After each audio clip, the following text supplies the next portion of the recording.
¿Qué tal? ¿Cómo están? Bienvenidos a la redacción abierta del Toro Televisión, dispuestos ya a contarles todas las noticias de política internacional y nacional de este lunes 6 de marzo.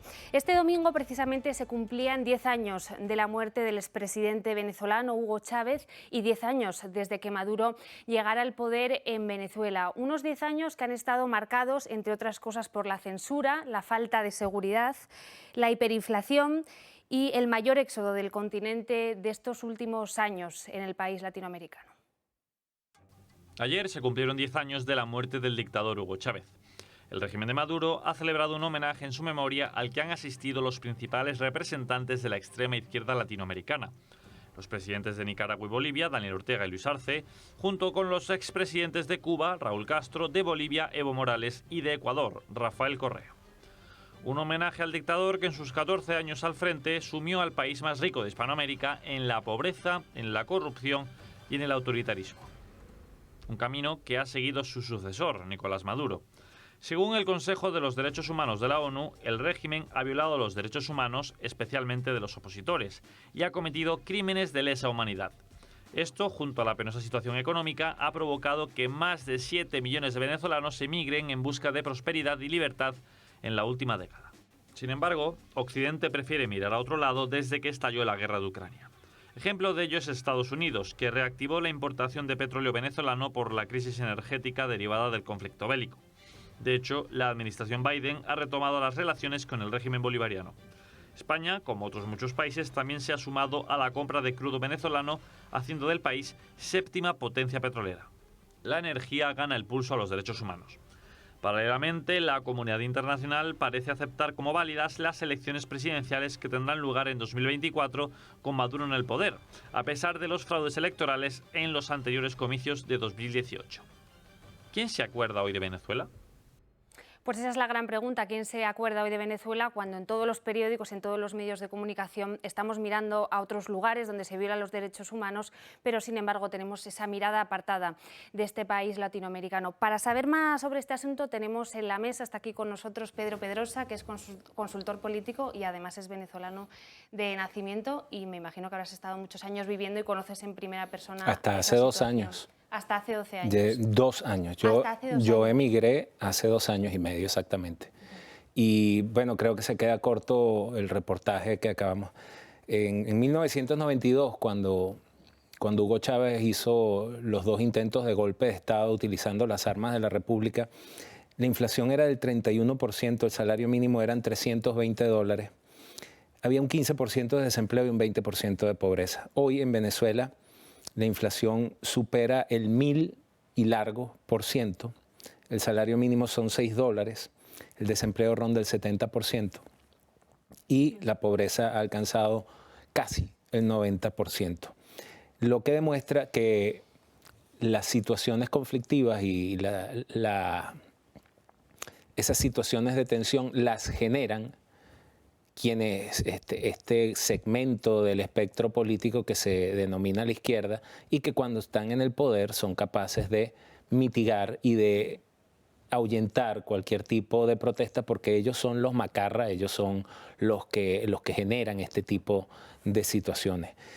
Se hicieron una cantidad de protestas, nada que ver. Hay que recordar que Hugo Chávez llega al poder en buena medida alzado por los propios medios de comunicación del establishment para la época, que convirtieron una situación que se presentó en el año 90, que se conoció como el Caracazo, en una bandera de reivindicación, cuando lo que salieron a la calle fue un montón de delincuentes primero organizados y luego se masificó y salieron fue a asaltar, a saquear negocios, y eso lo convirtieron en una jornada de reivindicación social nada más lejos de la verdad, que terminó siendo el ariete con el que Chávez, que había sido militar, usó esa imagen de militar, porque en aquel entonces la Fuerza Armada tenía un altísimo prestigio entre la población, usó la imagen de militar para decir: yo soy quien va a poner orden.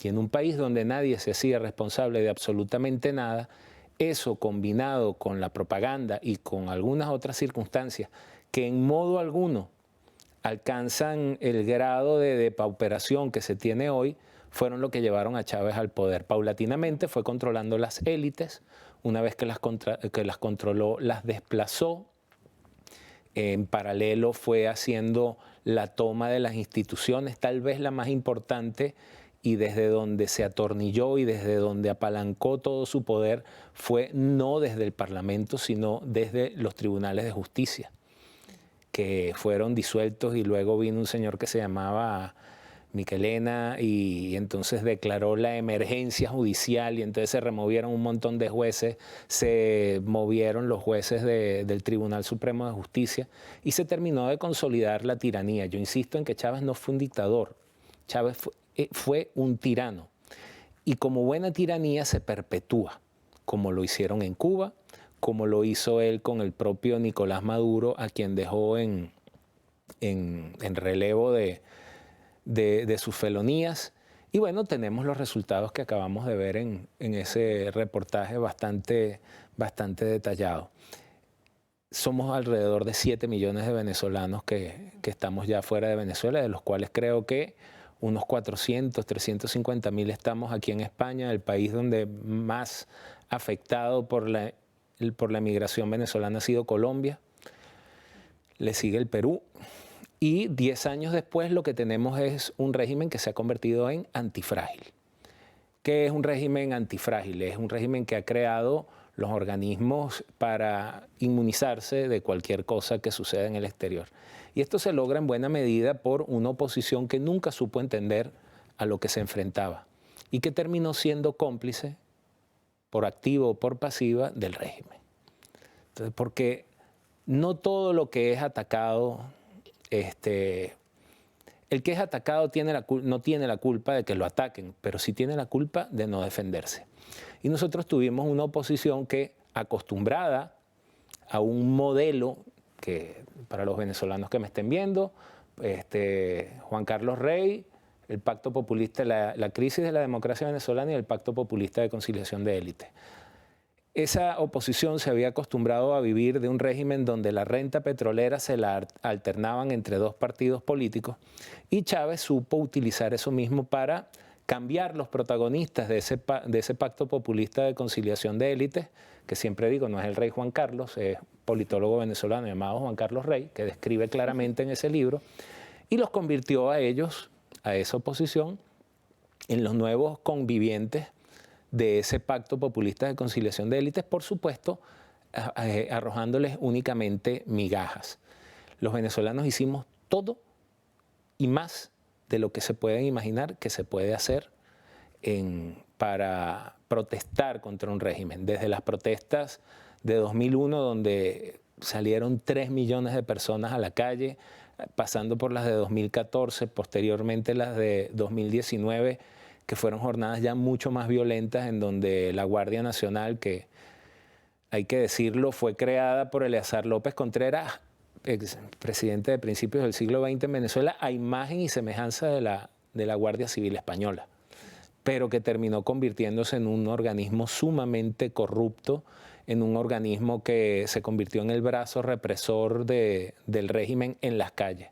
Eso dejó un saldo de cientos de jóvenes, de personas muy jóvenes muertas. Por cierto, acá en España vive el señor Ismael, que uno de sus hijos fue asesinado en una de las protestas, y dejan un país en esas condiciones, con muy poca capacidad de reaccionar, con una población que ya está desencantada.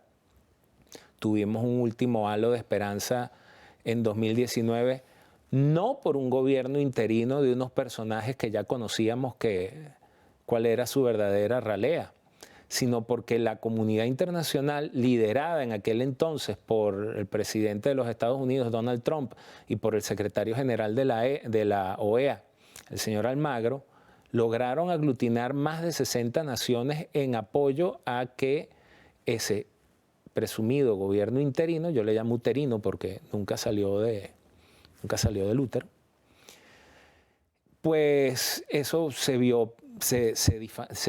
diluyó en únicamente lo que tal vez lo mejor que saben hacer los políticos venezolanos, que es vender esperanza. Pero quien vende esperanza también vende desesperación, y eso es lo peor. Actualmente la población venezolana, que reitero, tal vez yo me haya perdido algunas cosas, pero yo lo que tengo son 2 años viviendo acá, se encuentra en el resolver el día a día, en cómo vivimos hoy. se abrieron algunas oportunidades una vez que, pese a que la ley de control cambiario se encontraba vigente, el uso del dólar se masificó en la calle. Eso empezó a salpicar hacia los estratos más bajos de la población por el uso del dólar en los supermercados. Entonces empezaron a pagarle a las cajeras, a los taxistas, a las personas con dólares. Pero eso fue muy efímero, porque si el país en realidad no tiene la estructura para soportar esos cambios, pues sencillamente lo que se generan son otra serie de distorsiones y de vicios en torno a la economía. Y solemos hablar de Venezuela solamente en el aspecto de los temas económicos o de los temas políticos. El diario Lo País, que no es la fuente más confiable, pero que redacta un largo reportaje con sus corresponsales en Venezuela, dice que la consultora, la empresa de encuestas Data Analysis, saca una encuesta diciendo que el 56% de los venezolanos aún valoran la imagen esa era una de las preguntas que quería del tirano insepulto, ¿no? El mito de Hugo Chávez, que pese a lo que diga el país, sí que esa popularidad sigue estando ahí, ¿no? Es que llego a este punto, por lo que te venía diciendo, de cómo es. El problema venezolano es mucho más allá que si es Capriles o Leopoldo López o Antonio Ledesma o Nicolás Maduro. Se parece mucho a lo que ocurre aquí en España, ¿no? Que todos están que si que si aquel, y entonces hacen actividades muy bonitas donde van los que ya están convencidos. Pero a la gente, en realidad, a lo que sería aquí el currante, al mileurista, no le interesa ya absolutamente nada de esto. Y el problema es tan grave que no es solo esa élite política que se disputa, que en Venezuela decimos dos borrachos, dos ebrios peleándose por una botella vacía. El problema es que en este periodo, que ya son 20 y tantos años, 24 años de chavismo, hay una población adoctrinada. Venezuela es mucho más que Caracas, como decir que España es mucho más que Madrid. Y entonces va desde las escuelas, escuelitas bolivarianas, se fomenta el culto al líder. No todos los muchachos, los jóvenes venezolanos estudian en la Universidad Católica o en la Monte Ávila, no. Hay una realidad mucho más profunda en la cual hay una población que, dos cosas: uno, fue adoctrinada; dos, no fueron capaces de tener acceso a proteínas y alimentación suficiente para desarrollar la plenitud de sus capacidades en el resto de sus vidas; y tres, tienen el recuerdo de una época que administró el tirano, donde el dólar llegó a estar por encima de los $100 el barril, con lo cual era muy fácil la demagogia populista y utilitaria de ven acá, yo te doy, y entonces la bequita para esto, y la máquina de coser, y este tipo de cosas, que por más que sea la gente que no tiene nada, dice, oye, pero al menos antes nos daba. Entonces yo creo que el señor, disculpa, yo creo que el señor Luis Vicente León exagera, que es el presidente de la consultora esta Data Analysis, pero veo posible que un importante segmento de la población ante la situación de hoy diga, vale, pero es que con que de paso es el único que recordamos porque ya lleva 20 y tantos años y no nos acordamos del otro, estuvimos mucho mejor. Y esa es la gran tragedia de Venezuela. Y te iba a preguntar que una cuarta parte de la población ha emigrado, y esa parte de la población que se ha ido, podemos decir que es la élite intelectual, o una buena parte de la élite intelectual. ¿Eso dificulta el cambio?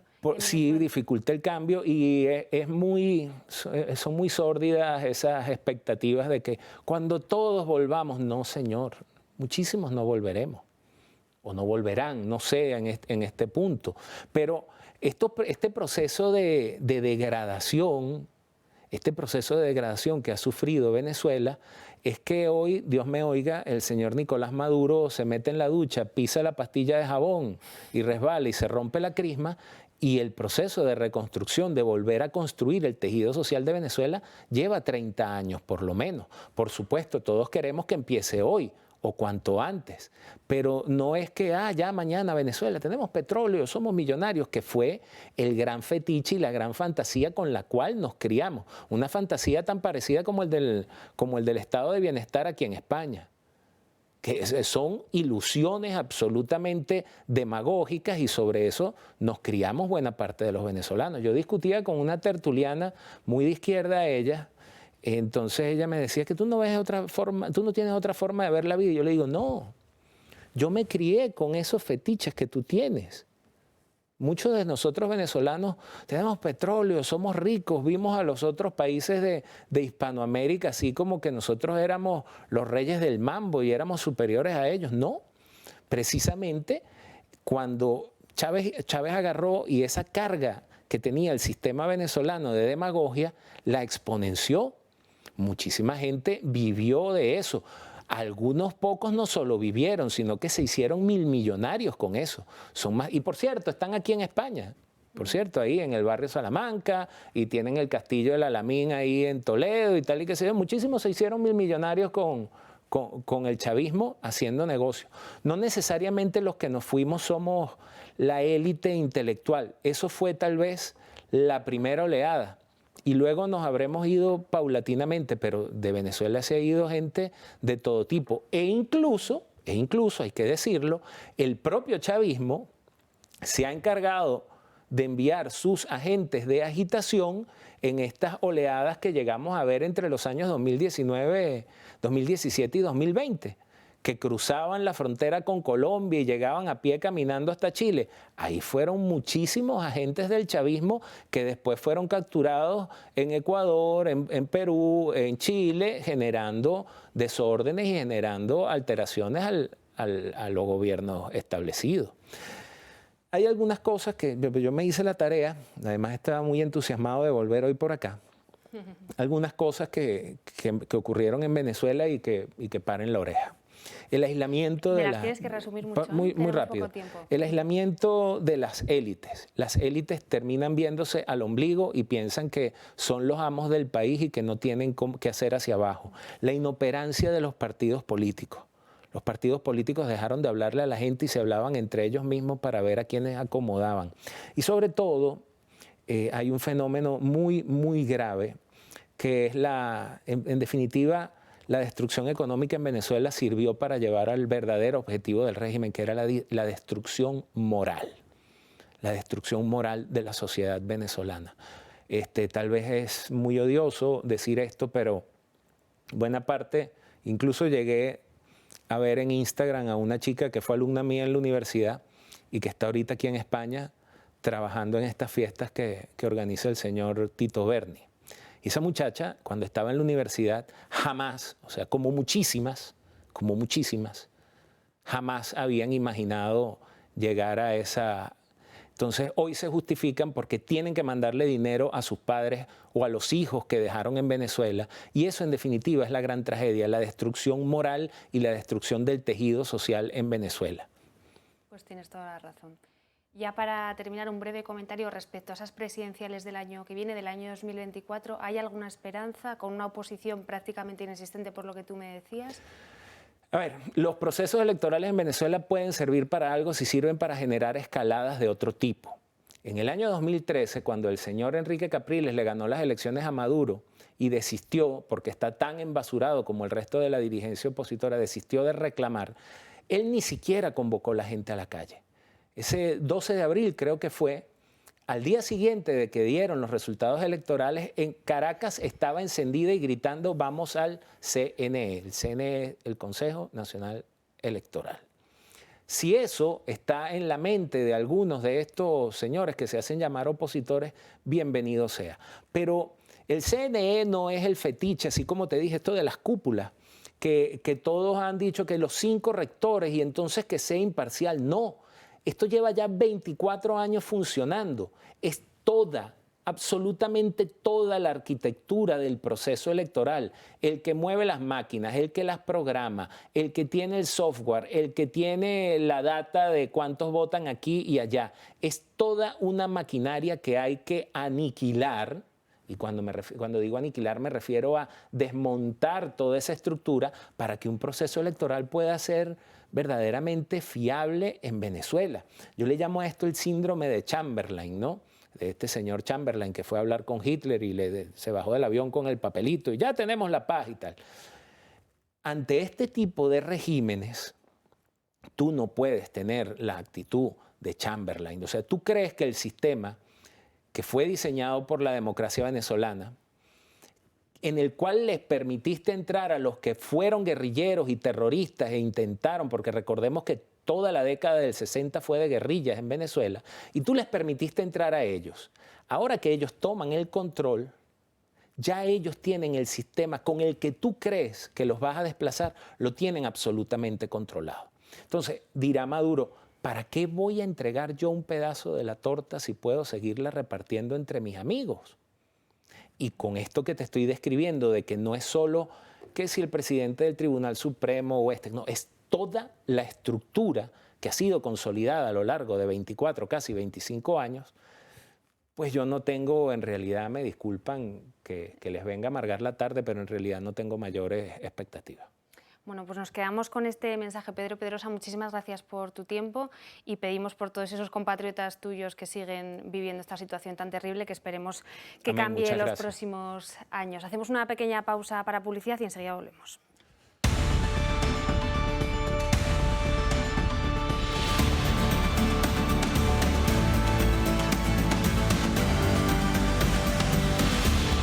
Seguimos con la política internacional. Hoy se cumple un mes de los terremotos de Turquía y de Siria que han dejado por el momento más de 51.000 muertos y todas las personas desaparecidas, de las que todavía no se sabe nada. Millones de personas han perdido sus casas y los damnificados afrontan una reconstrucción que va a ser muy larga. Hasta entonces la ayuda internacional, sobre todo para Siria, será imprescindible. Recordemos ese primer seísmo que tuvo lugar hace justo un mes de magnitud 7,8 al que le siguieron numerosas réplicas y otro temblor de 7,5 que devastó muchísimas de las ciudades de ambos países. Se cumple un mes del terremoto que sacudió Turquía y Siria. Ha sido el peor terremoto en la región en el último siglo. Al primer seísmo de magnitud 7,8 les sacudieron numerosas réplicas y otro de magnitud 7,5 al mediodía cuando los equipos de rescate sacaban a gente de los escombros. La cifra de muertos asciende a 51.000 sin contar con los miles de desaparecidos. Además, al menos 1.500.000 personas han perdido su hogar. El director ejecutivo de UNICEF, José María Vera, ha resaltado el terrible impacto que ha supuesto el terremoto en esas regiones y ha recalcado el gran daño que ha causado en la infancia, los grandes damnificados del terremoto. Es la infancia, como suele ocurrir en estas situaciones, en estos desastres, quienes está especialmente afectada por esta emergencia. Y es que 4 semanas después de la catástrofe, aún miles de familias continúan viviendo en albergues temporales tanto en Siria como en Turquía. Además, poseen grandes dificultades para acceder a los alimentos más básicos por el grave desabastecimiento del mercado y el encarecimiento de los precios.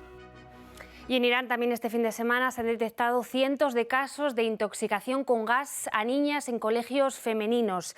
El primero de los casos se detectó en un colegio en la ciudad de Urmia, en el noroeste iraní, donde 29 de las 450 alumnas que sufrieron esta intoxicación tuvieron que ser hospitalizadas. En otras 2 ciudades, pues el panorama fue parecido. También se registraron estos supuestos casos de envenenamiento y algunas de las menores tuvieron que ser hospitalizadas. En total ya son más de 1.000 alumnas las que han sido intoxicadas en decenas de colegios e institutos y que tenían los mismos síntomas: náuseas, dolores de cabeza, palpitaciones, mareos, y todo ello tras percibir, según decían las niñas, un olor de naranja podrida y de productos de limpieza. ¿Qué dice el gobierno iraní? Pues lo achaca a una operación de contaminación psicológica que busca resucitar esos movimientos, esas protestas después de la muerte del activista Mahsa Amini. Estos casos están generando ya mucho descontento y algunas protestas entre la comunidad de los padres.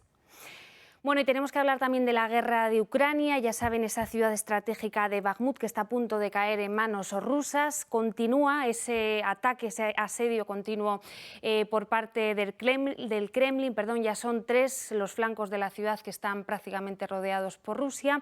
Y la última hora es que en plena tensión los mercenarios del grupo Wagner, que son por parte de Rusia los que están llevando a cabo este asedio, critican al Kremlin, dicen que les han dejado sin munición y los acusan de traición. Ucrania mantiene la defensa de Bakhmut. La ciudad situada al este de la región de Donetsk está siendo uno de los escenarios más cruentos de la guerra para ambos bandos, con miles de soldados muertos. De hecho, las fuerzas ucranianas apuntan a que el ejército ruso podría estar perdiendo cerca de 500 efectivos al día. El jefe de la fuerza mercenaria rusa, Wagner, ha advertido en varias ocasiones sentirse desprotegidos ante la falta de munición de sus tropas, llegando a advertir que si la compañía militar privada se repliega de Bakhmut, se desmoronaría todo el frente. Rusia lleva semanas anunciando la inminente caída de la ciudad, pero pese al avance de las tropas del Kremlin, Ucrania se está reforzando en su parte occidental. El secretario de Defensa de la administración Biden, Lloyd Austin, afirma que la toma de la ciudad por parte de Rusia tendría un valor más simbólico al ser, en este caso, el primer logro de Putin tras más de un año de guerra. En las últimas horas, el primer ministro de Letonia ha anunciado su favor a suministrar aviones de combate a Ucrania, llegando a asegurar que la entrega de cazas a Kiev es solo cuestión de tiempo. Su país vecino, Lituania, por su parte, ya ha comenzado a aumentar más formación militar con maniobras en su frontera. Bueno, pues para analizar la situación de la ciudad de Bakhmut tenemos al otro lado de la pantalla, ya nos está escuchando a Bruno Navarro. Bruno, muy buenas tardes, ¿cómo está? Coordinador de Geopolítica del ISEP. Muy buenas tardes. Muy buenas Muy tardes. bien, muchas gracias. Me gustaría preguntarle por esta hipotética toma de Bakhmut de la que tanto se lleva hablando en las últimas semanas, si esa victoria sería estratégica, como vienen diciendo algunos sectores, para Rusia, o simplemente sería un motivo de aliento para un ejército muy desanimado después de meses de no llevar a cabo ninguna conquista allí en Ucrania. Bueno, yo creo que conquistas sí que han tenido. Eso hay que recordar la toma de Soledar, que fue bastante, se utilizó bastante como un medio de propaganda, y también la toma de Mariupol y naturalmente todas las ofensivas del principio de la guerra.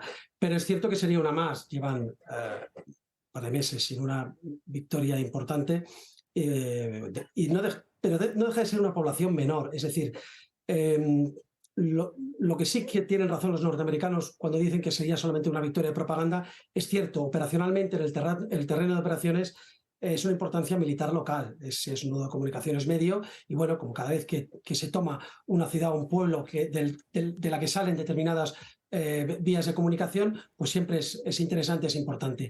Pero es que unos kilómetros después hay otro y otro y otro, por lo cual no es excesivamente importante. Para la propaganda sí lo va a ser, como ocurrió con Mariupol, como ocurrió con Soledar, lugares que cuestan por la defensa ardua que se efectúa en ellas, son lugares urbanizados muy fácilmente defendibles. Es la peor de las pesadillas para un atacante, es enfrentarse a una, no en terreno abierto, sino precisamente en terreno urbanizado.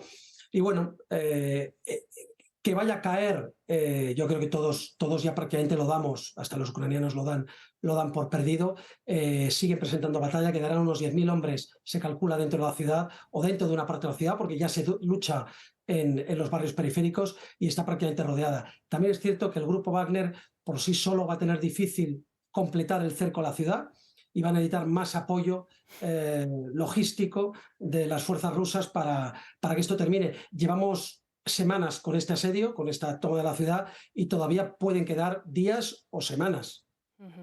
Hablaba usted del grupo Wagner, tanto desde los dos bandos, tanto el bando ucraniano como el ruso.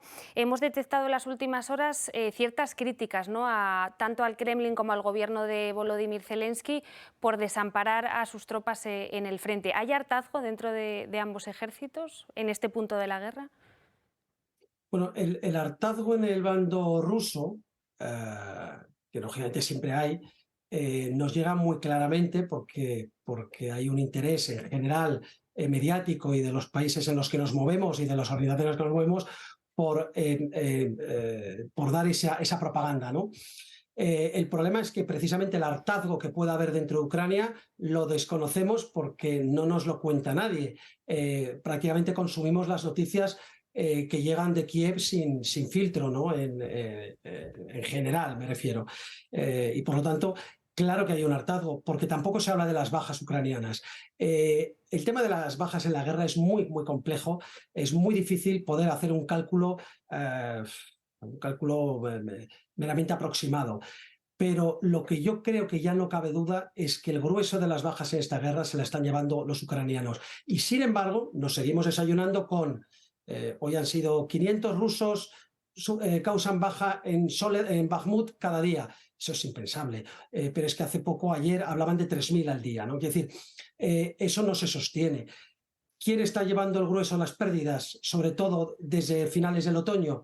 Muy posiblemente, con bastante diferencia, los ucranianos. Y esto al final crea un hartazgo, porque además es un ejército menor, una población menor, que tiene difícil el relevo. Nosotros podemos darles dinero, munición, armamento, pero no podemos darles hombres. Por lo tanto, los jóvenes, los combatientes ucranianos van cayendo, muertos o heridos, y tiene difícil reposición. Cada soldado ucraniano vale su peso en oro. En el caso de Rusia es distinto, porque tienen todo un país volcado a la guerra, una movilización parcial que ya se ha demostrado exitosa, una industria de defensa volcada también en la guerra y una población que mayoritariamente a día de hoy sigue apoyando lo que ellos llaman la operación militar especial.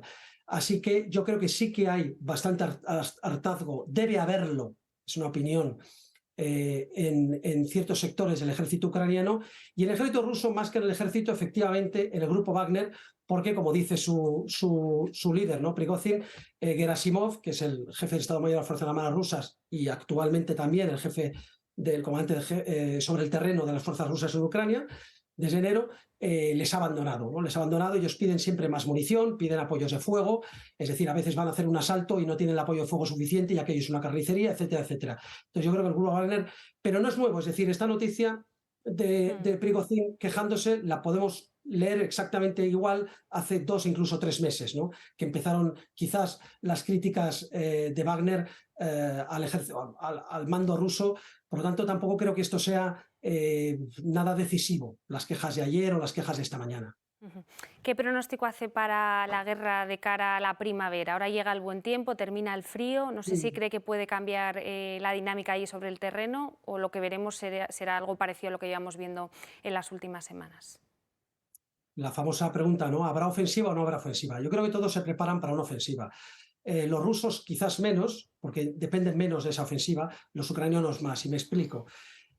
Los ucranianos, como he dicho antes, son ahora mismo una masa sólida de muchos hombres, una industria de defensa volcada, unas sanciones occidentales que no han surtido el efecto deseado, y la prolongación de la guerra les beneficia. Desde luego les beneficiaría más acabarla ganando, ¿no? Pero la prolongación de la guerra les beneficia más de lo que les perjudica a los ucranianos, o de los que beneficia a los ucranianos, quiero decir. ¿Por qué? Porque Ucrania realmente depende de fuera, no depende como Rusia de ellos mismos. Ucrania depende del dinero, del armamento y munición, e incluso pues esos carros que llegarán, esas munición de 155 milímetros de artillería que llegará, esos aviones que quizás lleguen, y de la inteligencia que proporciona Occidente.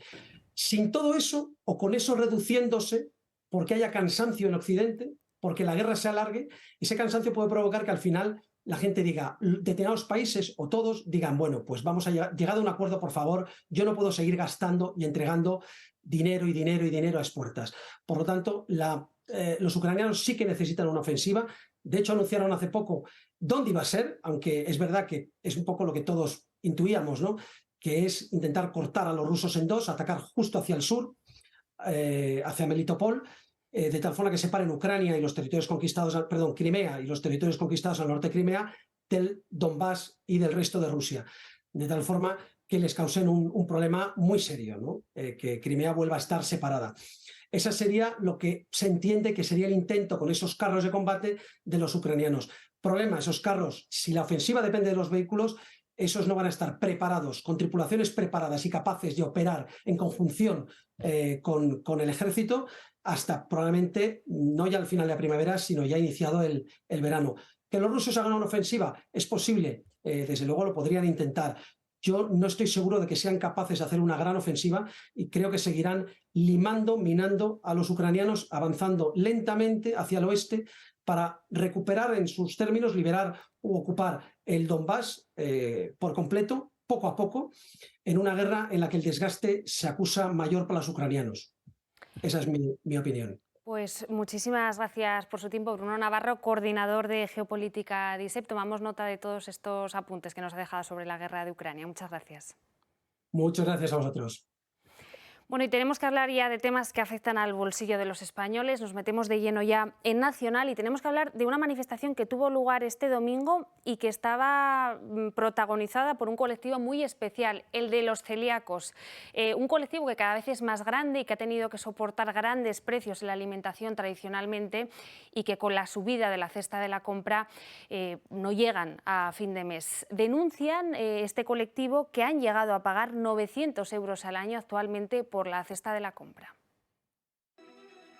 La subida de precios se está viendo repercutida en la cesta de la compra de los españoles. La inflación, a pesar de las medidas del gobierno, sigue al alza. Las personas que sufren de celiaquía están sufriendo mucho con el encarecimiento de los alimentos. Por ello, reivindican sin gluten y sin pasta. Se han manifestado en Madrid para pedir ayudas económicas. Alrededor de 1000 personas han marchado entre los ministerios de Sanidad y Hacienda, según datos de la delegación del gobierno. Y según los organizadores, han sido 3000 personas. Aseguran gastar más de 900 euros al año en la compra. Piden al gobierno que les dejen de excluir y que se equiparen las ayudas a otros países de Europa. Hay una clara discriminación, especialmente con el resto de Europa. En el resto de los países hay ayudas para los celíacos y, sin embargo, en España no existe ningún tipo de ayuda. Entonces creemos que esa discriminación ya la llevamos reclamando muchos años las asociaciones, pero creemos que algún día tienen que conseguir cambiar y igualarnos a Europa. Dan posibilidades a los dirigentes para hacer frente a esta situación, ya sean ayudas directas o descuentos en la renta, así como un cheque para poder gastar en productos específicos. Hay alrededor de 1 millón de personas en España entre los que hacen dieta sin gluten y los que son celíacos, y acorde al director de la asociación, aún queda mucha gente por diagnosticar. Afirma que es más fácil en los niños, pero en los adultos es complicado el diagnóstico. Quieren justicia para las familias y durante el acto se han podido escuchar gritos de "soy celíaco, no millonario", en referencia a los productos sin el complemento. Por ejemplo, si se paga 1 euro por una barra de pan normal, por una sin gluten se llega a pagar incluso 3 euros. Debido a la subida de precios, los ciudadanos están sufriendo las consecuencias, y más los celíacos. El gobierno, con sus medidas, no está parando esta situación. Bueno, pues 8 y 8 de la tarde, momento ya de abrir la mesa política, de saludar a los contertulios que me acompañan durante esta tarde. Julián Salcedo, empresario, doctor en Economía. Muy buenas tardes, ¿cómo está? Buenas tardes, Marina. Muy bien, estupendo. Me alegro mucho. Nacho Catalá, diputado del Partido Popular en la Asamblea de Madrid. ¿Cómo estás? ¿Qué tal? Muy buenas noches. Buenas noches, tardes, ya no sabemos, no sé qué se puede decir. Y por último, Paco Álvarez. Muy buenas tardes, ¿cómo estás? Pues muy bien, encantado. Lo de noches yo creo que está bien, porque como hasta que cambien la hora, ahora mismo es un poquito de noche ya. Está ahí, las 8 están ahí. Bueno, ya saben que esta semana, el miércoles, se celebra el Día de la Mujer, el 8M, con lo cual es semana clave para ese escaparate del feminismo. Y aprovechando esta convocatoria, después de esa polémica por las rebajas, que ya son más de 800 a violadores, y también por esa vinculación a la prostitución debida al caso del Tito Berni, Pedro Sánchez aprovecha para anunciar que va a imponer la paridad en las empresas privadas y también en la política. Lo vemos. A 4 días del 8M, Pedro Sánchez se saca de la chistera otra medida preelectoral. En el próximo Consejo de Ministros vamos a aprobar una ley de representatividad paritaria entre hombres y mujeres en los centros de decisión. Porque si las mujeres representan la mitad de la sociedad, la mitad del poder político y la mitad del poder económico tiene que ser de las mujeres. Mucha risa y exaltación entre los acólitos. Pero atención a este proyecto de ley, pues hasta donde sabemos, incluirá listas cremallera en la ley electoral y exigirá la paridad en el Consejo de Ministros y de Ministras. Dos propuestas en línea con el 40% regulado ya desde 2007 con la Ley de Igualdad y que se cumple en listas electorales regionales y locales. En el ámbito privado se exigirá paridad en los consejos de administración de las grandes empresas y en las juntas de gobierno de los colegios profesionales. Un incumplimiento que hasta la fecha no conllevaba sanción, solo en el caso de no desarrollar un plan de igualdad. Impondrá ahora multas al gobierno. ¿Añadirá esto fuego a su relación con las multinacionales del IBEX que podrían seguir los pasos de Ferrovial? La lista paritaria se cierra con los jurados de reconocimiento público a personalidades, por lo que la ministra Calviño podrá dejar de hacer feos a las grandes compañías tras imponer por ley que haya mujeres a su lado en los fotocall. Para la vicepresidenta primera, el tiempo ahora apremia. Pero queda todavía mucho camino por recorrer y no tenemos tiempo que perder. Tenemos que aprovechar lo que queda de legislatura y por supuesto en la próxima legislatura seguiremos seguiremos avanzando en esta dirección, pero lo que queda de legislatura pues cada día cuenta, ¿no? Unas prisas que no responden a la necesidad de transponer la directiva europea que exige esta paridad para antes de julio de 2026, pues como ha dejado claro Calviño, Sánchez quiere que se aplique antes de las próximas elecciones generales. Ya lo ven, mientras este ejecutivo feminista acumula más de 700 agresores sexuales beneficiados de su ley del solo sí es sí, que previsiblemente sea reformada gracias al voto de la derecha, las multinacionales y los partidos conservadores siguen dando ejemplo en meritocracia, ocupando sus mujeres puestos de poder e incluso dirigiendo naciones sin necesidad de cuotas. Bueno, pues desde aquí tenemos que lanzarle un mensaje a Pedro Sánchez, y es que él es el primero que va a tener que aplicarse el cuento. En el gabinete de la presidencia, en el núcleo duro de Pedro Sánchez, hay 8 hombres por una mujer. La agraciada, les voy a decir su nombre, es Aurora Mejía, que está al frente de la Oficina de Coordinación de la Presidencia de la Unión Europea. El resto, secretarios, directores, son todo hombres. Y además, en el propio Consejo de Ministros, esto pasa al revés. Hay 14 mujeres frente a 9 hombres, con lo cual tampoco se cumple esa regla de la paridad que Pedro Sánchez va a querer ahora sacar adelante en el Congreso. Abro la mesa. ¿Qué os parece a vosotros este anuncio intencionado de Pedro Sánchez en plena semana del Día de la Mujer? Pues si queréis empiezo yo, como estoy de este lado solo. Te voy a mirar a ti todo. Habría que decirle varias cosas a Pedro Sánchez. Primero, que esto es una directiva europea, que teníamos más tiempo para... Segundo, que es una directiva europea propuesta por el Partido Popular Europeo, no por el PSOE. O sea que él se está poniendo la bandera del feminismo cuando esto lo hizo precisamente esos que serán insultados en la manifestación del 8 de marzo. Y en tercer lugar, de los 35, el IBEX 35, de las 35 empresas del IBEX 35, 18 ya son paritarias en su consejo de administración. O sea que es que tampoco, o sea, quiero decir, ni es una ley socialista, ni es oportuna, ni tiene ningún sentido, como casi todo lo que hace este gobierno, puesto que eso ya existe, pero ya existe de manera natural. Y con esto termino muy rápido, y luego por otro lado, Yone Belarra, esa ministra, el otro día dijo que por ejemplo, que Ana Patricia Botín dirija el Banco Santander o que Ayuso sea presidenta de la Comunidad de Madrid, no es feminismo, que lo que es feminismo es topar las hipotecas de variables. Entonces, macho, yo ya no entiendo nada. Julián, sea o no sea, venga de donde venga, ¿a ti te parece oportuno imponer esta paridad en consejos de administración? Como acaba de decir Paco, es una directiva comunitaria, pero es una directiva comunitaria que tiene prevista su entrada en vigor el 1 de enero de 2026, es decir, dentro de 3 años o 3 años y pico, ¿no? Lo que tendríamos que preguntarnos es por qué lanza ahora el Gobierno esta iniciativa, ¿no? ¿Por qué con esta celeridad, con esta rapidez, mañana al Consejo de Ministros aprobar la proposición de ley y dice que la intención es ponerla en funcionamiento, que sea aprobada antes de las elecciones del 28 de mayo ya incluso, para que las listas electorales que se conformen entonces ya tengan esa paridad? No solo la paridad, sabéis que hablan de listas cremallera, es decir, no es solo mitad y mitad, es un hombre y una mujer, un hombre, un hombre, una mujer, uno y otro correlativo, ¿no? A mí me parece que esto es absolutamente innecesario hacerlo ahora con tanta celeridad. Vamos a esperar a que lo haga la Comisión Europea, el Consejo Europeo.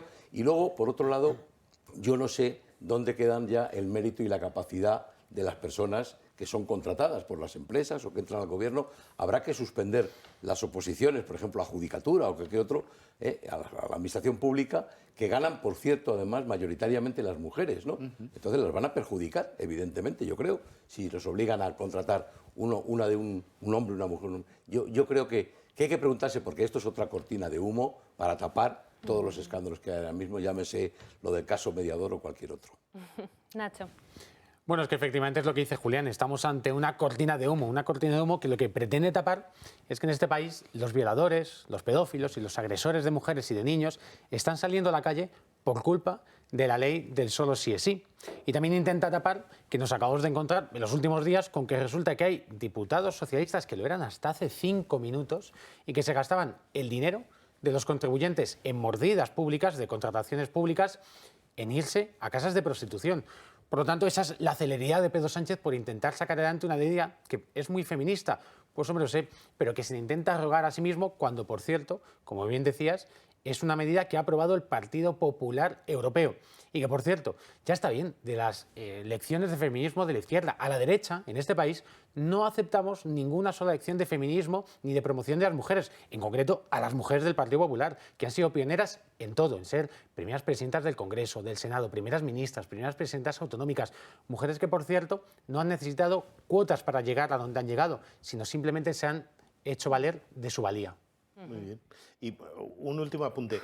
Con todo esto de la ley trans y todo eso, ¿cómo queda lo de la paridad? Porque ahora, como hay 28 sexos, ¿cómo habrá que adaptarlo, ¿no? Mira, pues decir, no es mujeres y hombres, sino... precisamente los colectivos trans y los colectivos LGTBI era la noticia que os quería contar a continuación. Ahora van a tener prioridad a la hora de que les ayuden a elegir trabajo en el SEPE. Sí. Son colectivos, bueno, pues igual que se ayuda a mujeres que han padecido violencia de género o gente con discapacidad, pues ahora estos colectivos van a entrar dentro de esos sectores que pueden tener ayuda a la hora de conseguir trabajo establecidos por el SEPE. Es una novedad que introduce la Ley de Empleo, que fue aprobada y publicada, mejor dicho, el pasado 1 de marzo. No sé si esto os parece necesario, esta cuota. Me parece fatal. O sea, seguimos lo mismo. No es lo mismo ayudar a una persona que es víctima de violencia de género, evidentemente, o a una persona que tiene un problema físico, que ayudar a una persona que tiene un sexo, digamos, no biológico o un tercer sexo. O sea, yo creo, no me parece que el hecho de que seas homosexual o no sé, o transexual, no me parece que te impida realizar ningún tipo de trabajo. O sea, que no entiendo por qué hay que discriminarles positivamente. Me parece fatal. Bueno, hay dos tipos de discriminación, ¿verdad? La discriminación negativa, que es excluyente, y luego la discriminación positiva, que es lo que se trata de esto. Es decir, se trata de decir, tú sí, para estas circunstancias, ¿no?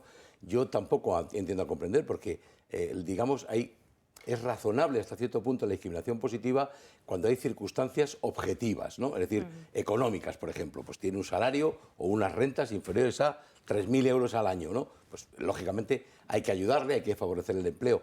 O incluso, si tiene una formación por debajo del nivel medio y no va a encontrar un puesto de trabajo. Bueno, parece razonable que haya un cierto favoritismo, esa discriminación positiva. Pero por el mero hecho de tener una orientación sexual, no consigo entenderlo.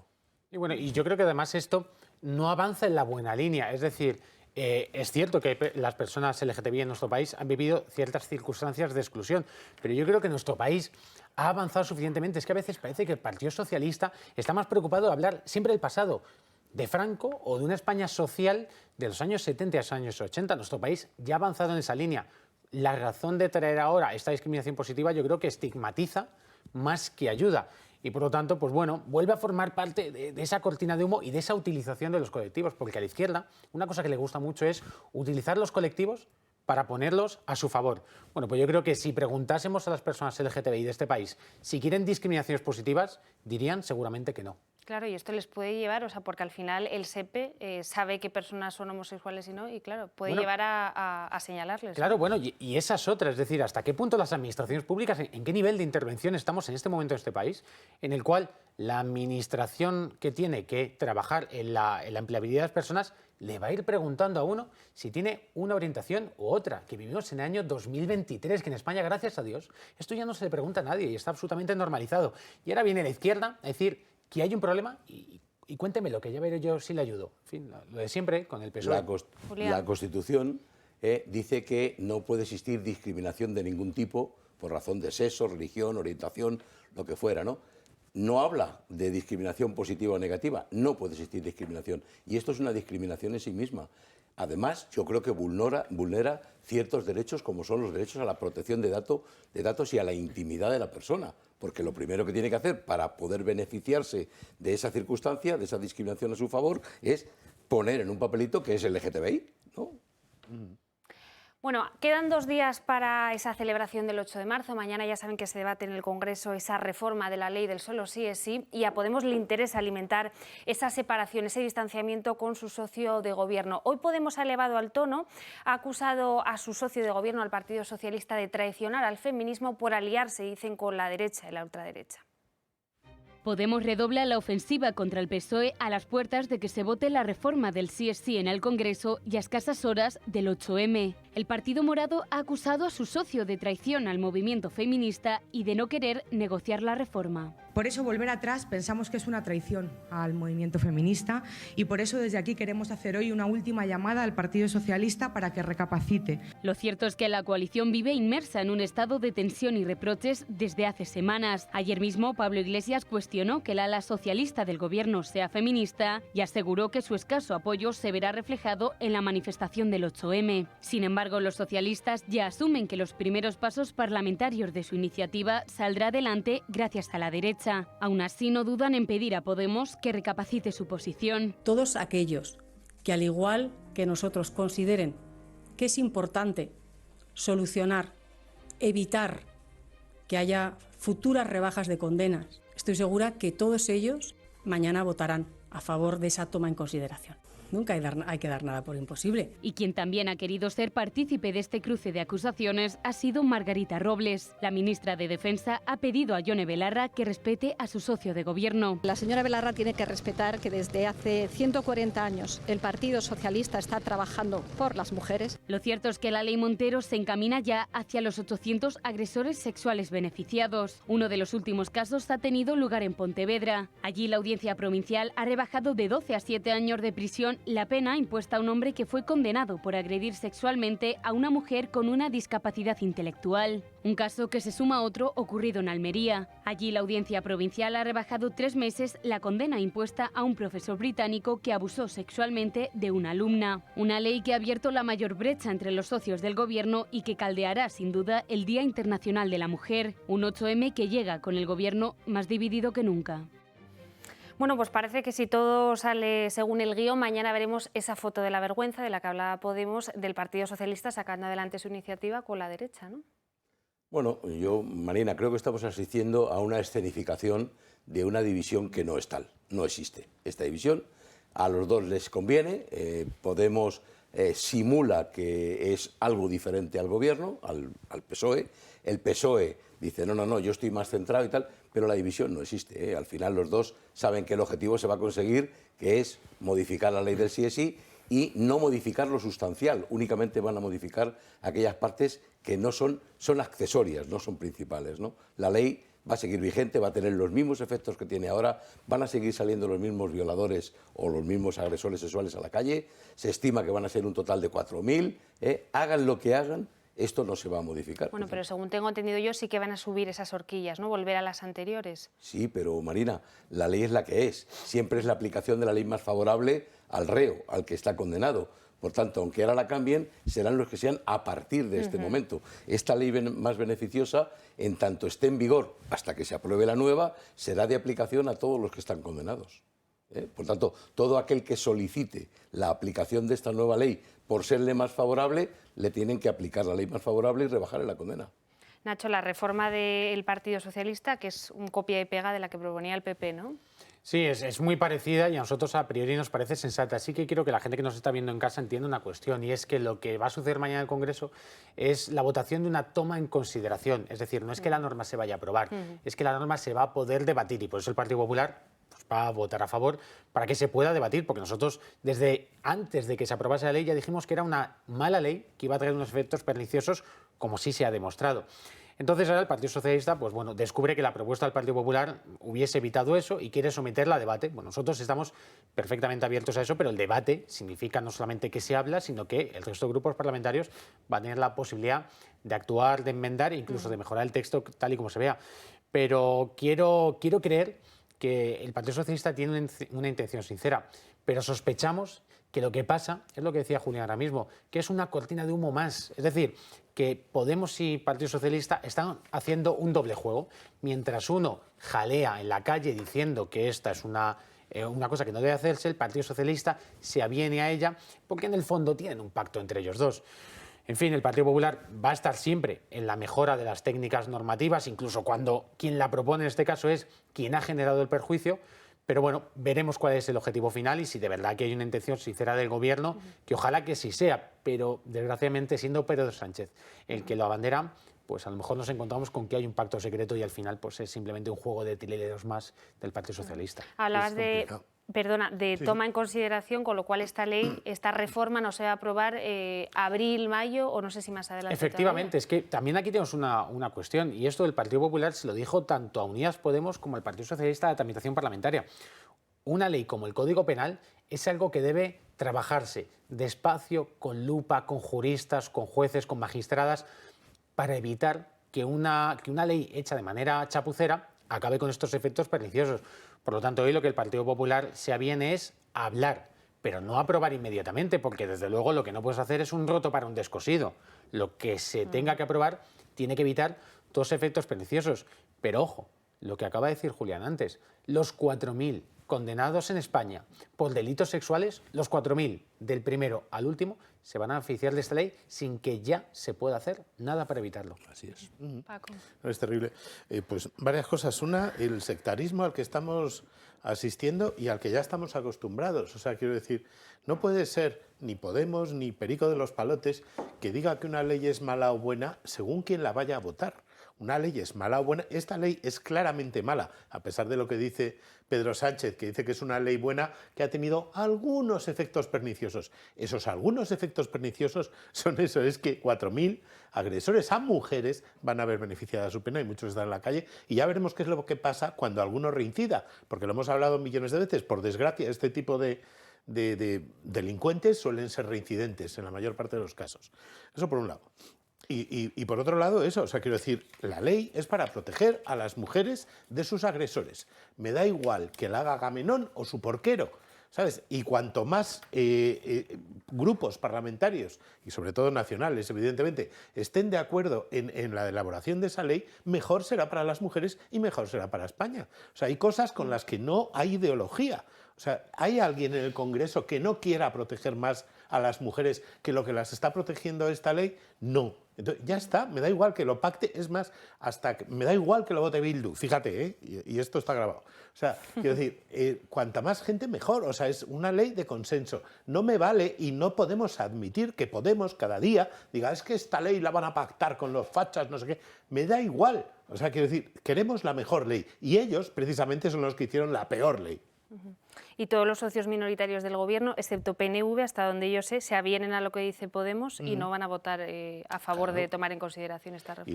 Y luego, ¿por qué Podemos no dice nada de Tito Berni de las prostitutas? A lo mejor no está ahí el cambalache. Porque eso tienen que investigarlo los jueces. No claro, tienen que meterse nadie sí. más.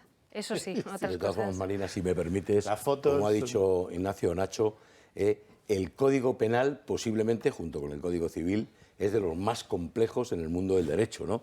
Y por tanto esto no es para cualquiera, esto es para entendidos, para juristas, para gente con formación. Los otros que den opiniones, pero el código lo tiene que elaborar juristas de reconocido prestigio y con experiencia porque incide en la vida de todos nosotros. Y lo ha hecho Podemos, ¿qué podía salir mal? No, Claro. y el Partido Socialista también lo ha hecho a veces y tampoco les ha salido bien. Exacto. Mira la reforma de la sedición y la malversación. Bueno, y el problema, claro, es que lo que estabas diciendo tú ahora es que le hemos entregado la redacción de una de las leyes más importantes que hay en toda la sociedad, que es el Código Penal, a Podemos. A gente no solamente extremadamente ideologizada de izquierdas, sino también sin ningún tipo de competencia ni de conocimiento jurídico. Y el problema es que a veces las leyes pueden parecer una cosa un poco etérea, la tramitación parlamentaria, los informes, los juristas, las comisiones que participan en ello, pero es que luego tiene una incidencia muy directa en la vida. Y la incidencia muy directa es que hoy hay mujeres que han sido violadas por un hombre que ha vuelto al barrio en el que fue violada porque por esta ley se les ha soltado. Es que hoy hay víctimas, y uno es víctima, desgraciadamente, para toda su vida, que saben que quien les ha agredido ha visto rebajada su condena y que saldrá antes de la cárcel. Y estos son los efectos reales de una ley enormemente compleja. Bueno, comencemos ahora este nuevo proceso, a ver qué sucede, pero lo peor de todo es que el daño ya está hecho y es irremediable las rebajas de condenas que vamos a seguir viendo de aquí en los próximos meses. Así es, y que veremos. Hacemos una pequeña pausa para publicidad, no se muevan y ahora volvemos.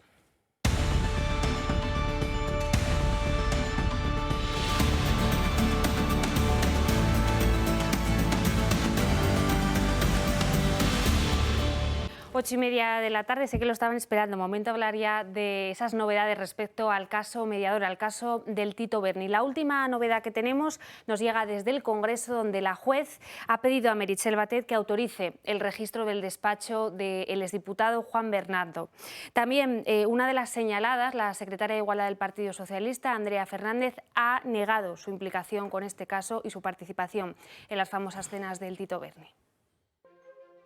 La Fiscalía se opuso, pero ahora la juez del caso Mediador ha elevado a la presidenta de la Cámara Baja, Meritxell Batet, a autorizar el acceso de una comisión policial a las dependencias del exdiputado Fuentes Curbelo. Hasta el momento, Anticorrupción, que se negó a un registro del despacho por la inviolabilidad del Congreso, se había limitado a reclamar el ordenador y los dispositivos móviles del socialista. Batet no se ha manifestado por el momento, pero todo indica a que colaborará con la autoridad judicial. El asunto incordia al Ejecutivo. Mire, yo en mi vida he visto a ese caballero. Andrea Fernández, secretaria de Igualdad del Partido Socialista, se mantiene al margen de todo el ruido. Las acusaciones son absolutamente infundadas, por supuesto que lo niego, y en cualquier caso lo que puedo decir es que el Partido Socialista ha actuado de una manera ejemplar ante conductas que son por supuesto reprochables. La también diputada por León había sido una de las personalidades del Partido Socialista identificadas por el mediador de la trama. El ministro del Interior, Grande Marlaska, niega que se haya producido algún tipo de chivatazo a los de Sánchez. No sé, yo creo que es que están confundiendo, yo creo que están hablando del Ministerio del Interior de las épocas de su gobierno y que todos bien conocéis.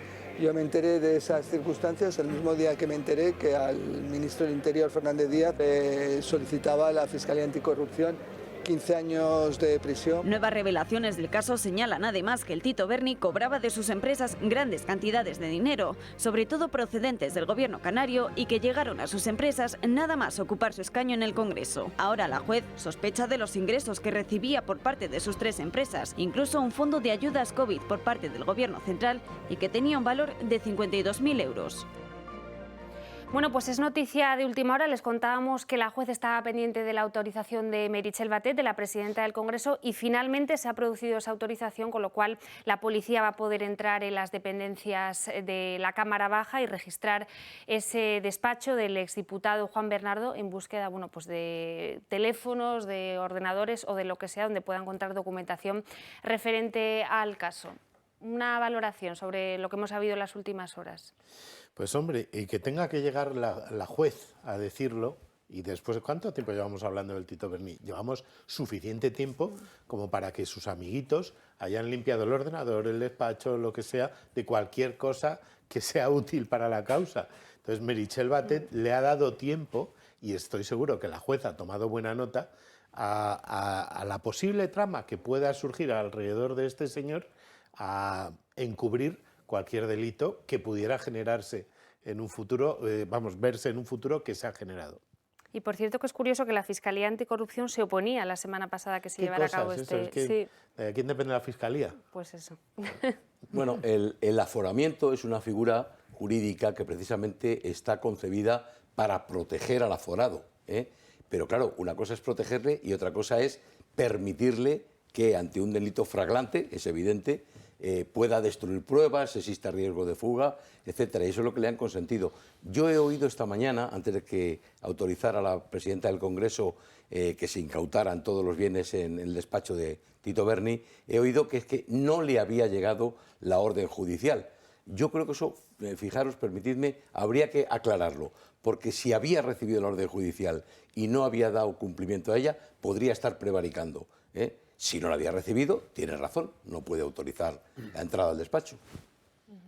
Bueno, es que esto es una más de Meritxell Batet. Es que Meritxell Batet va camino, si es que no lo es ya, de convertirse en la peor presidenta del Congreso de la historia. Y eso que también estuvo Patxi López, con lo cual el nivel de bajeza institucional ya estaba por los suelos. Bueno, pues es que esto, supuestamente el Partido Socialista, que venía a darnos lecciones de limpieza, de moralidad, debía haberlo hecho de oficio y debería haber entregado todas las pruebas informáticas que tiene a su disposición al juzgado, y no lo hace, seguramente pensando en la posibilidad de que en ese retraso del tiempo se hayan borrado algunas de esas pruebas. Igual que la Fiscalía Anticorrupción no pide el ingreso de prisión de este señor porque sabe que puede perfectamente destruir pruebas, que por cierto es uno de los pocos motivos por los cuales en España se te puede meter en la cárcel sin estar condenado, para evitar que destruyas pruebas. Por lo tanto, pues bueno, este intento del Partido Socialista de intentar tapar lo que probablemente es el mayor escándalo del gobierno de Sánchez, junto, por supuesto, el de los violadores y los pederastas que están saliendo a la calle. Me gustaría que escucháramos rápidamente a Antonio Navarro, Tacoronte, conocido como el mediador de la trama. Esta mañana ha estado en esta casa, en el programa Dando Caña, y nos ha dado varias pinceladas interesantes. En primer lugar, reconoce la implicación otra vez de Ángel Víctor Torres, del presidente canario, y también de varios ministros que conocían, que estaban al tanto de la trama. Por último, da detalles sobre la cantidad que podría haberse manejado en esta trama y dice que podría ascender a varios millones.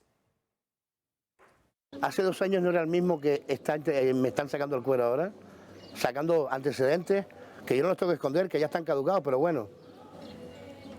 ¿No sabían quién era hace 2 años? A su pregunta, si Ángel Víctor sabía de toda esta historia, yo le digo a usted que sí, y que estaba informado. Conocerlos, pues claro que los conozco, algunos, claro. Cuando uno va al Congreso, pues te encuentras con un montón de diputados, secretarios de Estado, bueno, etcétera, etcétera, ¿no? Yo solamente lo voy a decir, yo intervine en varias operaciones. Si en cada operación se le dan subvenciones a ciertas empresas de 1 millón, de 300.000, sí, varios millones de euros, sí. Mire, no conozco a Naurama, nunca he conversado con ella, pero me da vergüenza como canario que tenga constancia de esto por los medios de comunicación. Y mire, con esto se lo digo todo. Ha pasado un hilo y aquí no ha pasado nada. ¿Qué pasa? ¿Que están esperando que lleguen las elecciones para saber con quién van a pactar? Eso es lo que yo le digo ahora. Es lo que yo interpreto. Pues escuchábamos a Tacoronte, el responsable de haber señalado a varios diputados socialistas y también incluso a una senadora. No sé qué crédito le dais a las declaraciones de este hombre. Pues hombre, quiero decir, tiene un bagaje y una larga ficha policial, aunque ya, digamos, ha pagado sus deudas con la justicia. Pero es verdad que estaba ahí, que era amiguito de Tito Berni desde jovencito, que Tito Berni conocía los antecedentes penales de este señor y que lo metió hasta la cocina. Entonces, pues bueno, alguna de las cosas que dice evidentemente serán verdad, porque si no se está autoincriminando y ganándose un montón de querellas. O sea que... Bueno, hay que recordar que todos los delitos de corrupción salen a la luz a través de una garganta profunda. Es decir, nadie es capaz de descubrir un delito de este tipo, ¿no? Es decir, que ¿cómo va a entrar la policía o la Guardia Civil o la justicia, ¿no? Siempre hay una garganta profunda. En este caso, este hombre, habría que preguntarse por qué. Porque efectivamente se está autoincriminando. ¿Puede tener un pacto con la Fiscalía? ¿Puede estar esperando algún tipo de pacto con la Fiscalía para exonerar o rebajar su condena? Porque se ha autoimputado en primera persona. Luego está soltando a los demás, ¿no? El presidente canario, etcétera, ¿no? Pero el primero es él, ¿no? Algo hay, una trama ahí dentro en la que este hombre ha salido por delante diciendo, antes de que me lleven, me los llevo yo. Sí, bueno, yo es verdad que siempre pienso que de los sinvergüenzas hay que tener cuidado con lo que dicen porque no puedes saber especialmente qué es verdad y qué no lo es. Y bueno, aquí estamos viendo el manual del corrupto pillado que pone en marcha el ventilador para intentar pues, generar cortinas de humo, empantanar a gente que es inocente, empantanar también a gente que es culpable. Yo creo que de esto lo acabaremos viendo todo. La jueza está haciendo ahora mismo una instrucción enormemente seria. Hay ya miles y miles de folios sobre este caso. Hay también miles de fotografías que van a acabar saliendo a luz.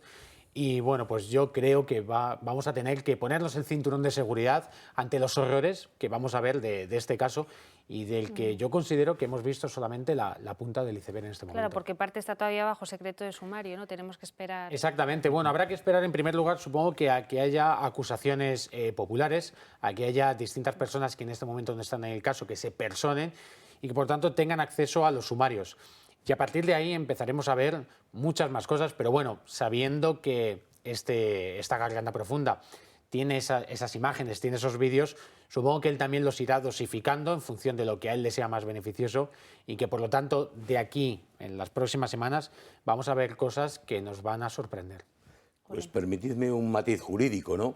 Y es que a mí me preocupa mucho porque con frecuencia las condenas suelen fallar, no quiero decir, no son tan importantes como debieran, porque la instrucción del proceso judicial no se ha hecho debidamente. A mí me preocupa mucho todas estas imágenes que estamos viendo, esas fotografías a las que odio, esos miles de fotografías, porque de haber sido obtenidas ilegalmente, tiene toda la pinta de que lo han sido, no podrán ser incluidas en el sumario. Claro, este tipo de cosas suele beneficiar a los malos. Cuando se empieza a airear lo que podía ser piezas de acusación, generalmente termina beneficiando a los malos que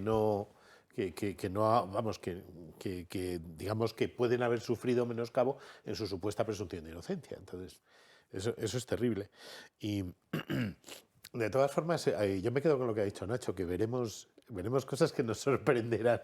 Estoy totalmente seguro. Sí. Me gustaría comentaros también que esto, Nacho, ya sabes que la oposición, que el Partido Socialista ha estado tapando un poco este caso, sacando esos famosos chats de la Kitchen, ¿no?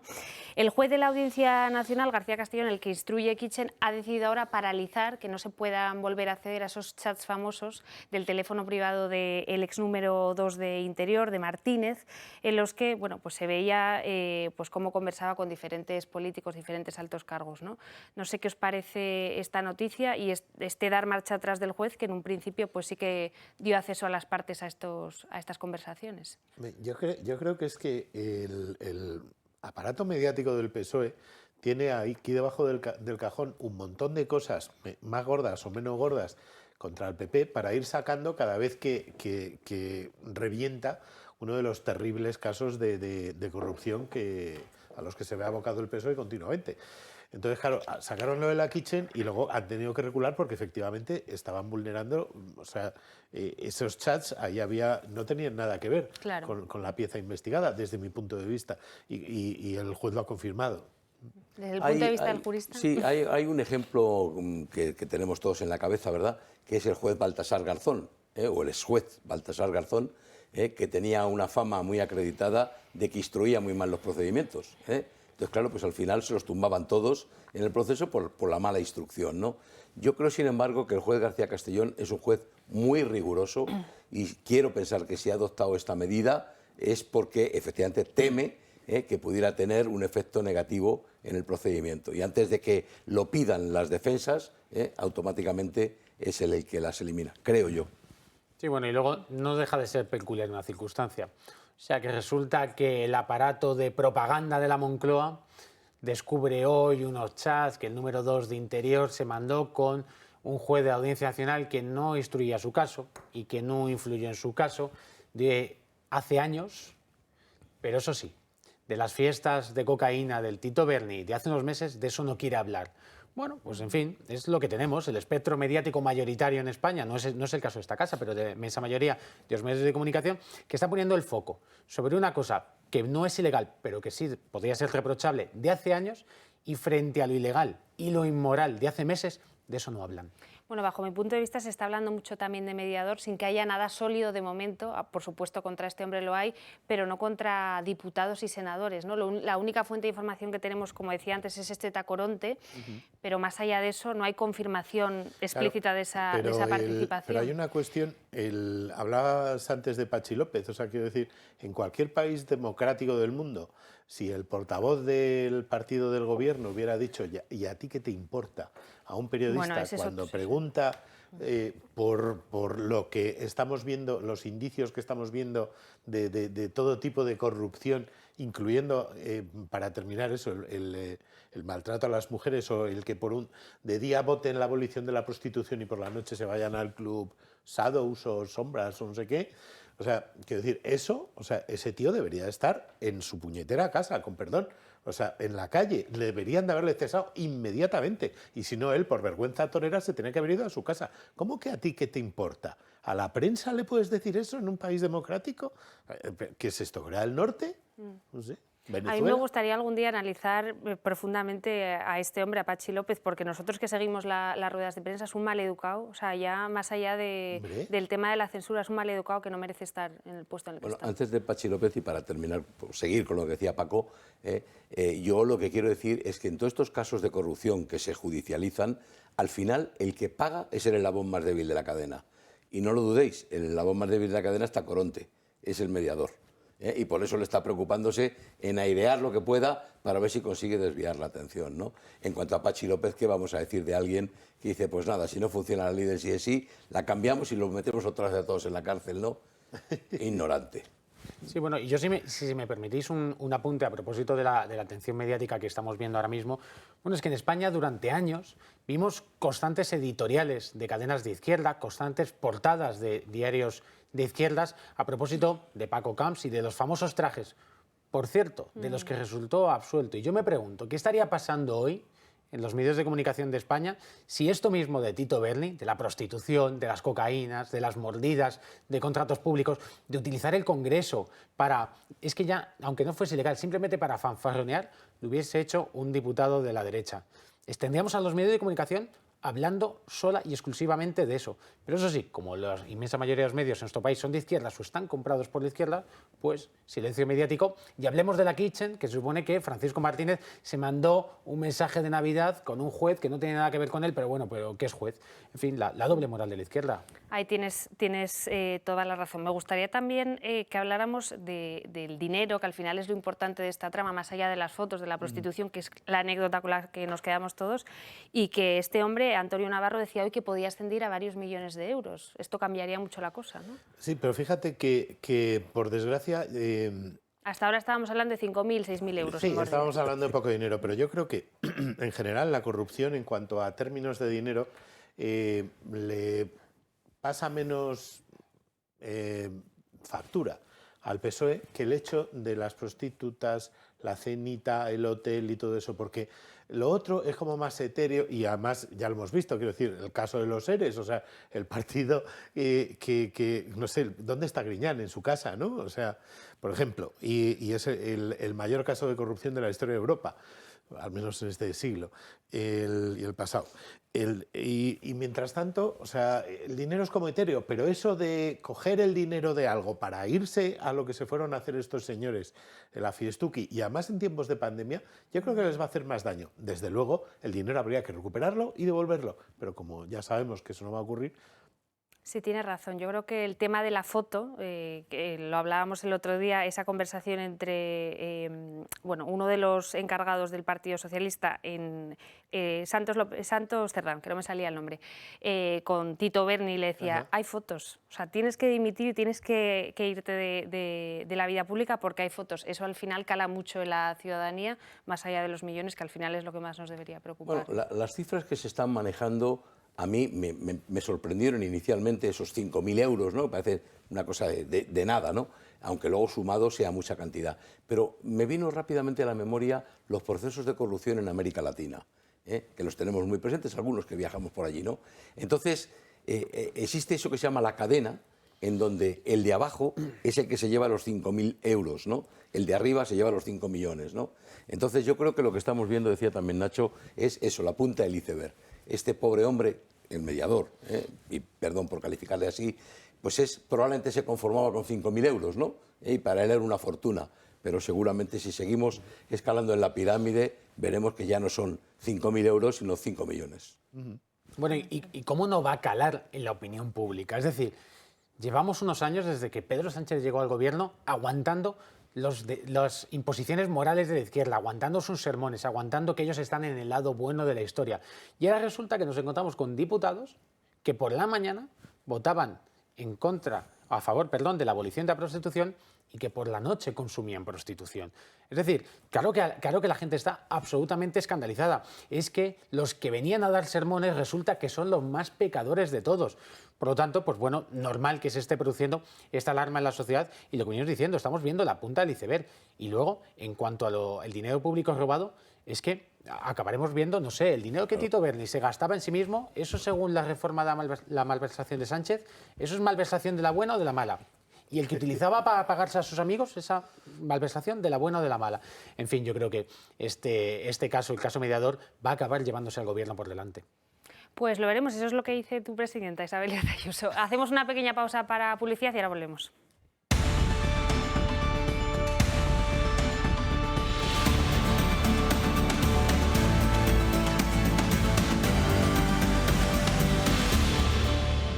Pues faltan 4 minutos para las 9 de la noche, estamos ya de vuelta en la redacción abierta del Toro Televisión y les tengo que hacer una recomendación para el Día del Padre o para cualquier regalo que tengan pendiente. Son los relojes automáticos del Toro Televisión que pueden adquirir a través del número que van a ver en pantalla. Ya saben que hay modelo de mujer, hay modelo de hombre, yo llevo hoy el de mujer, y que están equipados con cristal mineral recubierto de zafiro, acero inoxidable y además se pueden sumergir a 100 metros de profundidad. Tienen también garantía de 2 años. Se cargan de manera natural con el movimiento de la muñeca y la parte trasera del reloj, esto es muy original, es transparente, pudiéndose ver la maquinaria y el funcionamiento. Si quieren más información, lo que les decía al principio, pueden llamar a ese número que ven en pantalla o escribir un mail a club@eltorotv.es y preguntar para poder adquirir este precioso regalo que pueden hacer, como digo, en el Día del Padre. Bueno, pues estábamos hablando del caso Mediador, también de esa polémica de las rebajas de condenas a violadores con la que llega el Partido Socialista al 8 de marzo. Y a mí me gustaría que echáramos un ojo a las encuestas. Ya saben que los lunes todos los medios de comunicación suelen publicar encuestas, sondeos de cara a las elecciones generales y ver cómo el electorado socialista está viendo los últimos escándalos que salpican a su partido. Y es curioso porque tanto el diario El Mundo como el diario El País señala o que el Partido Socialista sigue manteniendo el mismo número de escaños o, atención, incluso que sube. Es el caso del diario El Mundo. El PSOE, en plena polémica por el caso Mediador, lograría 97 asientos en el Congreso, lo que supone 3 más en un solo mes que el mismo sondeo elaborado en febrero. El líder del Partido Popular mejora en 4 décimas, su resultado de febrero quedaría con unos 138 escaños, y también es llamativa la caída de Vox, que en el mismo mes en el que se ha conocido la moción de censura a Tamames perdería 6 diputados. Una realidad muy parecida a la que pronostica hoy el diario El País, que también sitúa a Alberto Núñez Feijóo como el ganador de unas hipotéticas elecciones, pero recorta la distancia entre el Partido Socialista y el Partido Popular. El Partido Socialista no perdería ningún escaño por la polémica del caso Mediador. En el caso del partido de Santiago Abascal perdería 1 punto respecto al mes pasado probablemente por esa moción de censura anunciada y que va a capitanear Ramón Tamames. Me llama la atención este asunto de Tamames, pero sobre todo este asunto del Partido Socialista, que no pierde, sino que ve todavía incrementados sus apoyos después de estas 2 polémicas. Bueno, yo lo que creo, Marina, según estos sondeos. Sí, yo lo que creo es que las encuestas las carga el diablo y además normalmente los encuestados no expresan o no expresamos abiertamente nuestra opinión. Quiero decir, hay cosas que están mal vistas y por tanto, pues Vox sigue siendo el caballo oculto, de tal forma que mucha gente no se atreve a decir que simpatiza con Vox o que va a votar a Vox, que luego le votará. Y por tanto tiene ese resultado que, en mi opinión, bajar a 44 escaños, que es lo que le dan las 2 encuestas, pues carece de sentido. Yo creo que la moción de censura, contra lo que algunos opinan, yo creo que le va a dar alas a Vox. Todo va a depender un poco de cómo sea esa defensa que va a hacer Ramón Tamames. Desde luego Ramón Tamames es, lo dije aquí el otro día, el mejor economista vivo que hay en España, es un emblema de la transición española, fue miembro del Partido Comunista, estuvo en la cárcel, no se le puede pedir más. Es decir, y además tiene un conocimiento extensísimo, tanto de lo que es no solo la parte económica, sino la parte de geopolítica, geoestrategia. Es el mejor conocedor de China. Yo creo que aventuro que Ramón Tamames va a hacer, cuando defienda su candidatura, un roto y un descosido al gobierno, pero por completo. Nacho, 138 diputados para el Partido Popular. Todavía estáis lejos de esa mayoría absoluta a la que aspira Feijóo, ¿no? Bueno, estamos lejos, pero nos vamos aproximando. Decías a propósito de las encuestas que no se ve cómo han podido afectar los casos de Mediador a Pedro Sánchez. Yo creo que tenemos que esperar un poco. En los próximos paneles electorales que vayamos viendo en las siguientes semanas, yo creo que sí que se va a notar, sobre todo porque el Partido Socialista es el partido que más voto femenino tiene en nuestro país, y yo creo que esto es algo que directamente a muchas mujeres en España las está escandalizando. Ya les venía escandalizando mucho lo de los violadores y ahora lo de la prostitución, pues es una más. Y luego yo voy a disentir de Julián, claro, en el punto de la moción de censura. Pues yo creo que los partidos políticos somos instrumentos al servicio de la ciudadanía y debemos ser útiles.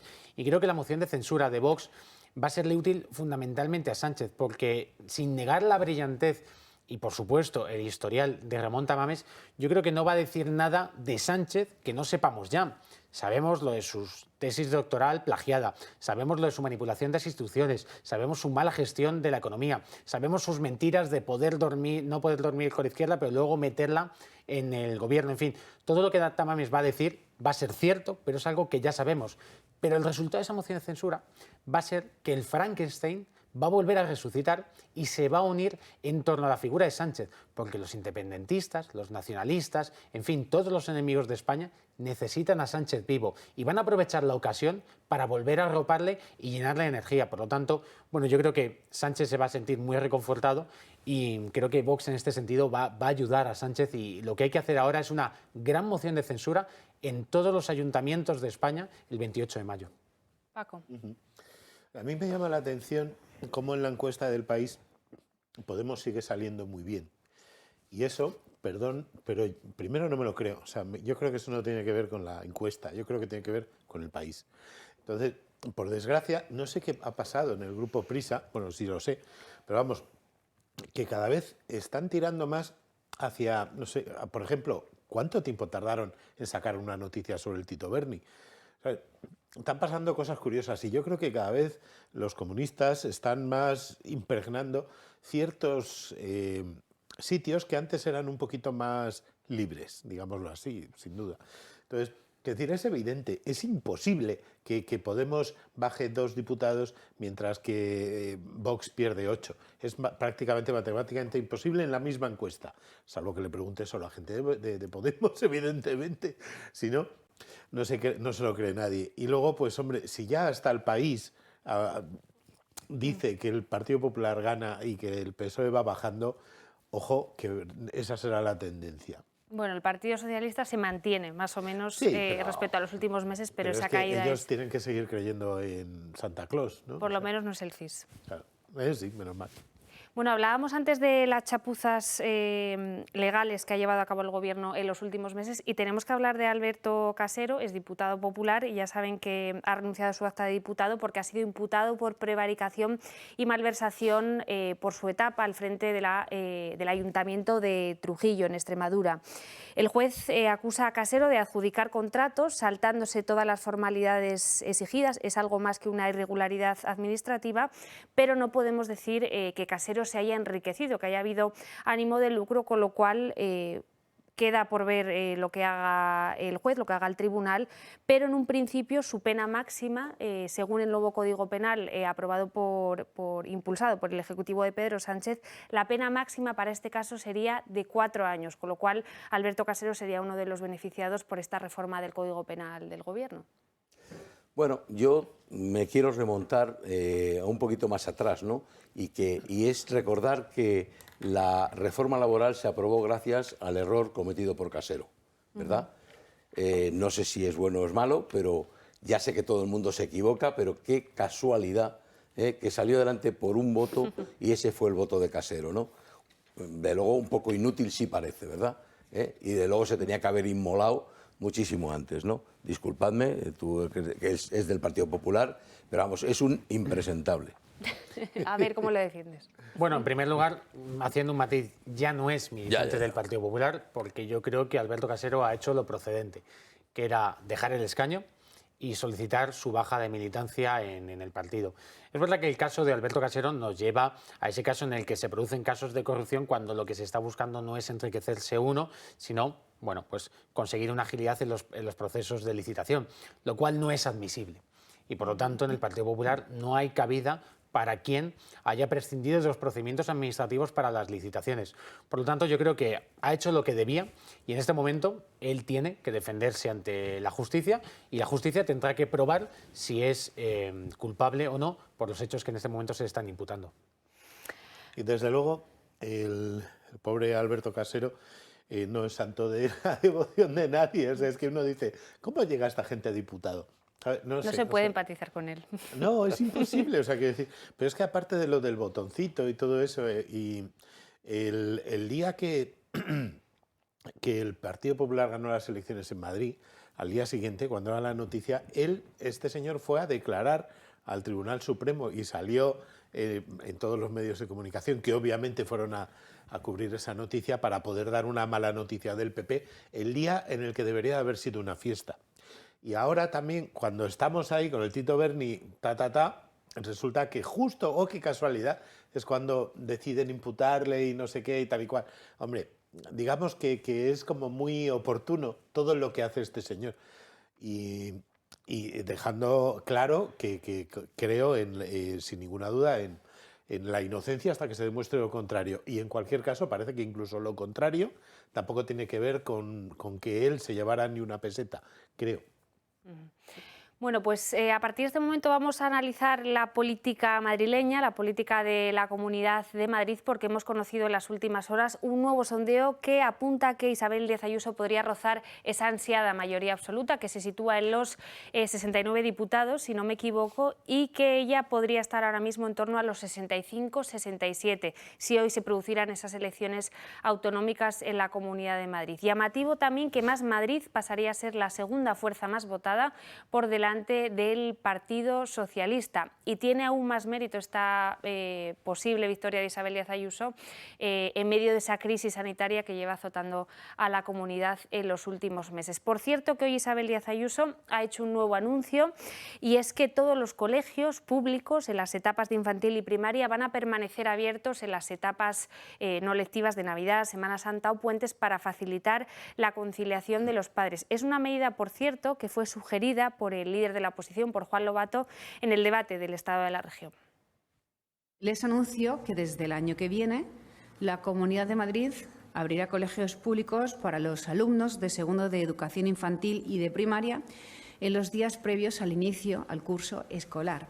Y lo mismo durante los periodos sin clase antes de Navidad, Semana Santa y puentes.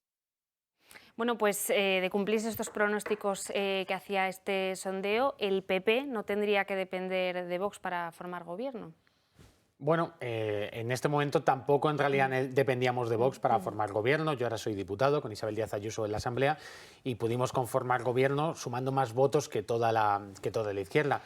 Pero bueno, son las encuestas que yo creo que van indicando lo que los madrileños piensan de la gestión que el gobierno del Partido Popular está haciendo ahora en Madrid. Y que lo piensan en relación con cosas como la que acabáis de mencionar en la entradilla. Nosotros, por ejemplo, nos queremos seguir, y creo que lo hacemos todas las semanas, como el partido de las familias. Y las familias significa permitir que se pueda conciliar, significa hacer medidas a favor de la familia. Hace unos meses presentamos el plan de natalidad más extenso y con mayores ayudas que se ha hecho nunca en España. Y esto de los colegios va en esa línea, es decir, de permitir que las familias pues, puedan tener una mayor conciliación y que en los colegios la administración educativa pueda ayudarlo. Yo creo que estas son medidas siempre a favor de la persona, a favor de la familia. Los madrileños están muy contentos con todo lo que estamos haciendo y yo creo que el 28 de mayo veremos una mayoría incluso más holgada que la que muestra en este momento la encuesta que está en pantalla. Me gustaría preguntarte, ya que estás aquí, por el tema de la lista más votada. Isabel Díaz Ayuso fue una de las pocas baronesas que alzó la voz en contra. A ella, en este caso, sí le beneficiaría, ¿no? Bueno, pues nosotros en este momento lo que estamos es aspirando a ganar con mayoría absoluta. Es decir, el Partido Popular de Madrid se presenta a las elecciones no solamente en la comunidad, sino en todos los ayuntamientos de esta región con la intención de ganar y de ganar por mayoría absoluta. Y creemos que la buena gestión que estamos haciendo nos lo va a permitir en muchos sitios. Por lo tanto, nosotros ahora mismo estamos en el debate de ganar y hacerlo con mayoría absoluta. Bueno, ¿cómo veis vosotros el futuro para Isabel Díaz Ayuso en los próximos meses? Pues fíjate que yo creo que le está haciendo, ella está haciendo un muy buen trabajo, pero es que la oposición está haciéndole una campaña buenísima, porque ese acoso y derribo continuo y constante al que es objeto. Hoy, por ejemplo, habían cambiado la foto en la que estaba la presidenta Ayuso inaugurando no sé qué colegio, diciendo que era el colegio Duque de Feria, refiriéndose al Duque de Feria que fue imputado por pederastia. Y lo decían como si fuera una noticia seria, no sé si lo has visto, pero es impresionante. El otro día que había inaugurado un centro no sé qué del espacio que se llamaba Carrero Blanco, o sea, también le hicieron el mismo cambio. Y como hay una horda de trolls en medios que van y lo comentan como si fuera verdad. ¿Sabes? Entonces, entre que la llamen asesina, en que haya un hipotético sindicato o no tan hipotético, pero vamos, un sindicato que se supone que está manteniendo una huelga en la sanidad madrileña desde hace no sé cuánto tiempo, pero que luego tú llamas a un centro de salud y tienes hora al día siguiente y oye, yo soy un enfermo crónico y no he tenido ningún problema desde esta supuesta huelga, que evidentemente si lo que hacen es llamar asesina a Díaz Ayuso, no me parece que sea que estén reivindicando nada. Entonces, eso, y luego Más Madrid, que también ha hecho una campaña ahora que dice que el 28 va a haber que elegir entre Salud o Díaz Ayuso. ¿Esa es tu mejor eslogan, amiga mía? Y médica y madre, de verdad, o sea, en fin. Julián. Bueno, yo lo primero que creo, y que además querría decir, es que Isabel Díaz Ayuso creo que se ha ganado sobradamente la oportunidad de gobernar en solitario. Podrás decir que ya está gobernando en solitario, pero quiero decir gobernar en solitario con mayoría absoluta, ¿no? Se ha ganado ese derecho, yo creo que sobradamente, y tiene que tener una legislatura completa, 4 años, para demostrar qué es lo que quiere hacer, cuál es su programa de verdad, sin ningún tipo de cortapisas, ¿no?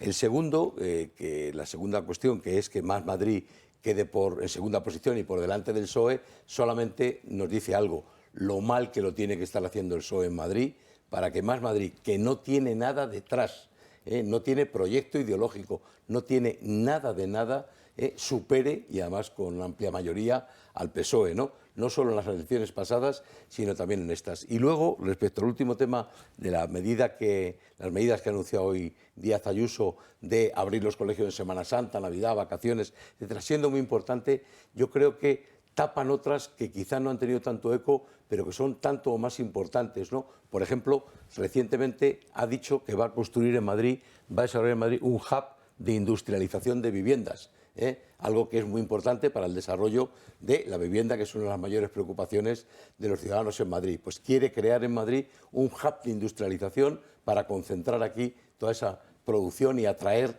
digamos, esa capacidad, ¿no? Yo creo que ese tipo de acciones que van a tener reflejo, por un lado, en la mejora de la economía de la región, pero por otro lado también en la creación de empleo, etcétera, son muy importantes. Hay que darle la oportunidad de que lo pueda poner en práctica. Nacho. Desde luego. Bueno, es que yo creo que el Partido Popular de Madrid acabará consiguiendo la mayoría absoluta y nosotros el 28 de mayo les pediremos el voto a los ciudadanos y lo haremos con datos como que, por ejemplo, la Comunidad de Madrid en estos años es la comunidad autónoma que más profesores ha contratado en la historia, la que más colegios ha construido en la historia, la que más dinero ha dedicado a la sanidad en la historia. Por ejemplo, somos una comunidad autónoma donde hay ayudas para las madres solteras en independientemente de la edad que tengan. Donde, por ejemplo, nuestros mayores, somos la única comunidad autónoma donde nuestros mayores no pagan por el abono de transporte, donde tampoco lo pagan los niños, donde desde hace más de 13 años los jóvenes tienen un abono de transporte que tiene un precio absolutamente testimonial. Por lo tanto, nosotros creemos que vamos a sacar mayoría absoluta porque los madrileños son inteligentes y ven esas políticas en su día a día. Y, por cierto, si me permitís un apunte a propósito del Partido Socialista. El Partido Socialista que se erigió en bandera de las primarias dentro de los partidos. Pues bien, hoy han presentado sus listas electorales en las que también había votado previamente la militancia y las han sacado completamente trucadas, con dedazos, con cambios de puestos, en definitiva, con lo que es una estafa frente a lo que ellos venían defendiendo que iban a hacer. Bueno, esto en cuanto a la Comunidad de Madrid. Almeida quizás no lo tenga tan fácil en el Ayuntamiento. Ahí ya ha empezado la maquinaria electoral y los partidos de izquierdas están apuntando a los juegos de palabras con los nombres de los candidatos. Lo veíamos con el caso de Rita Maestre, con esa campaña que nos sorprendía a muchos de lo va a hacer Rita, y ahora se ha apuntado a la moda Reyes Maroto, que quiere publicitarse, promocionarse de la manera que sea en la ciudad de Madrid. Allí la vemos, Reyes de Madrid es el eslogan que han elegido desde el Partido Socialista, y vemos a la candidata, la actual ministra de Industria, pues rodeada de vecinos, en situaciones cotidianas, con fruteros. Aquí le vemos con un taxista. Lo que quiere lanzar desde el Partido Socialista, bueno, pues es a una Reyes Maroto, como decíamos, rodeada de gente normal que se preocupa. De fruteros, ¿no? Con F, sí. Fruteros, no puteros. No, de Perdón, fruteros. vale, había entendido mal. Eso es, de gente normal, gente cotidiana, y me llamaba la atención precisamente esta imagen con un taxista que en las últimas semanas ha protagonizado, bueno, pues una de las mayores huelgas contra Isabel Díaz Ayuso, ¿no? Que no está elegido de manera casual. No sé qué os parece, si queréis comentar algo de esta campaña de Reyes Maroto. Una cosita, resulta que en Televisión Española sabes que hay coches de producción que te llevan a buscar, te llevan y te traen y tal. Y antes, cuando los coches de producción no llegaban a abasto, iba un taxi.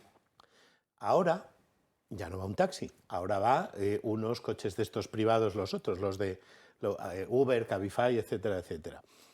Luego te haces las fotos delante del taxista, pero en Televisión Española ya no trabajan los taxis. O sea, quiero decir, cuando tu propaganda está tan lejos de tu realidad, creo que tienes que hacértelo mirar.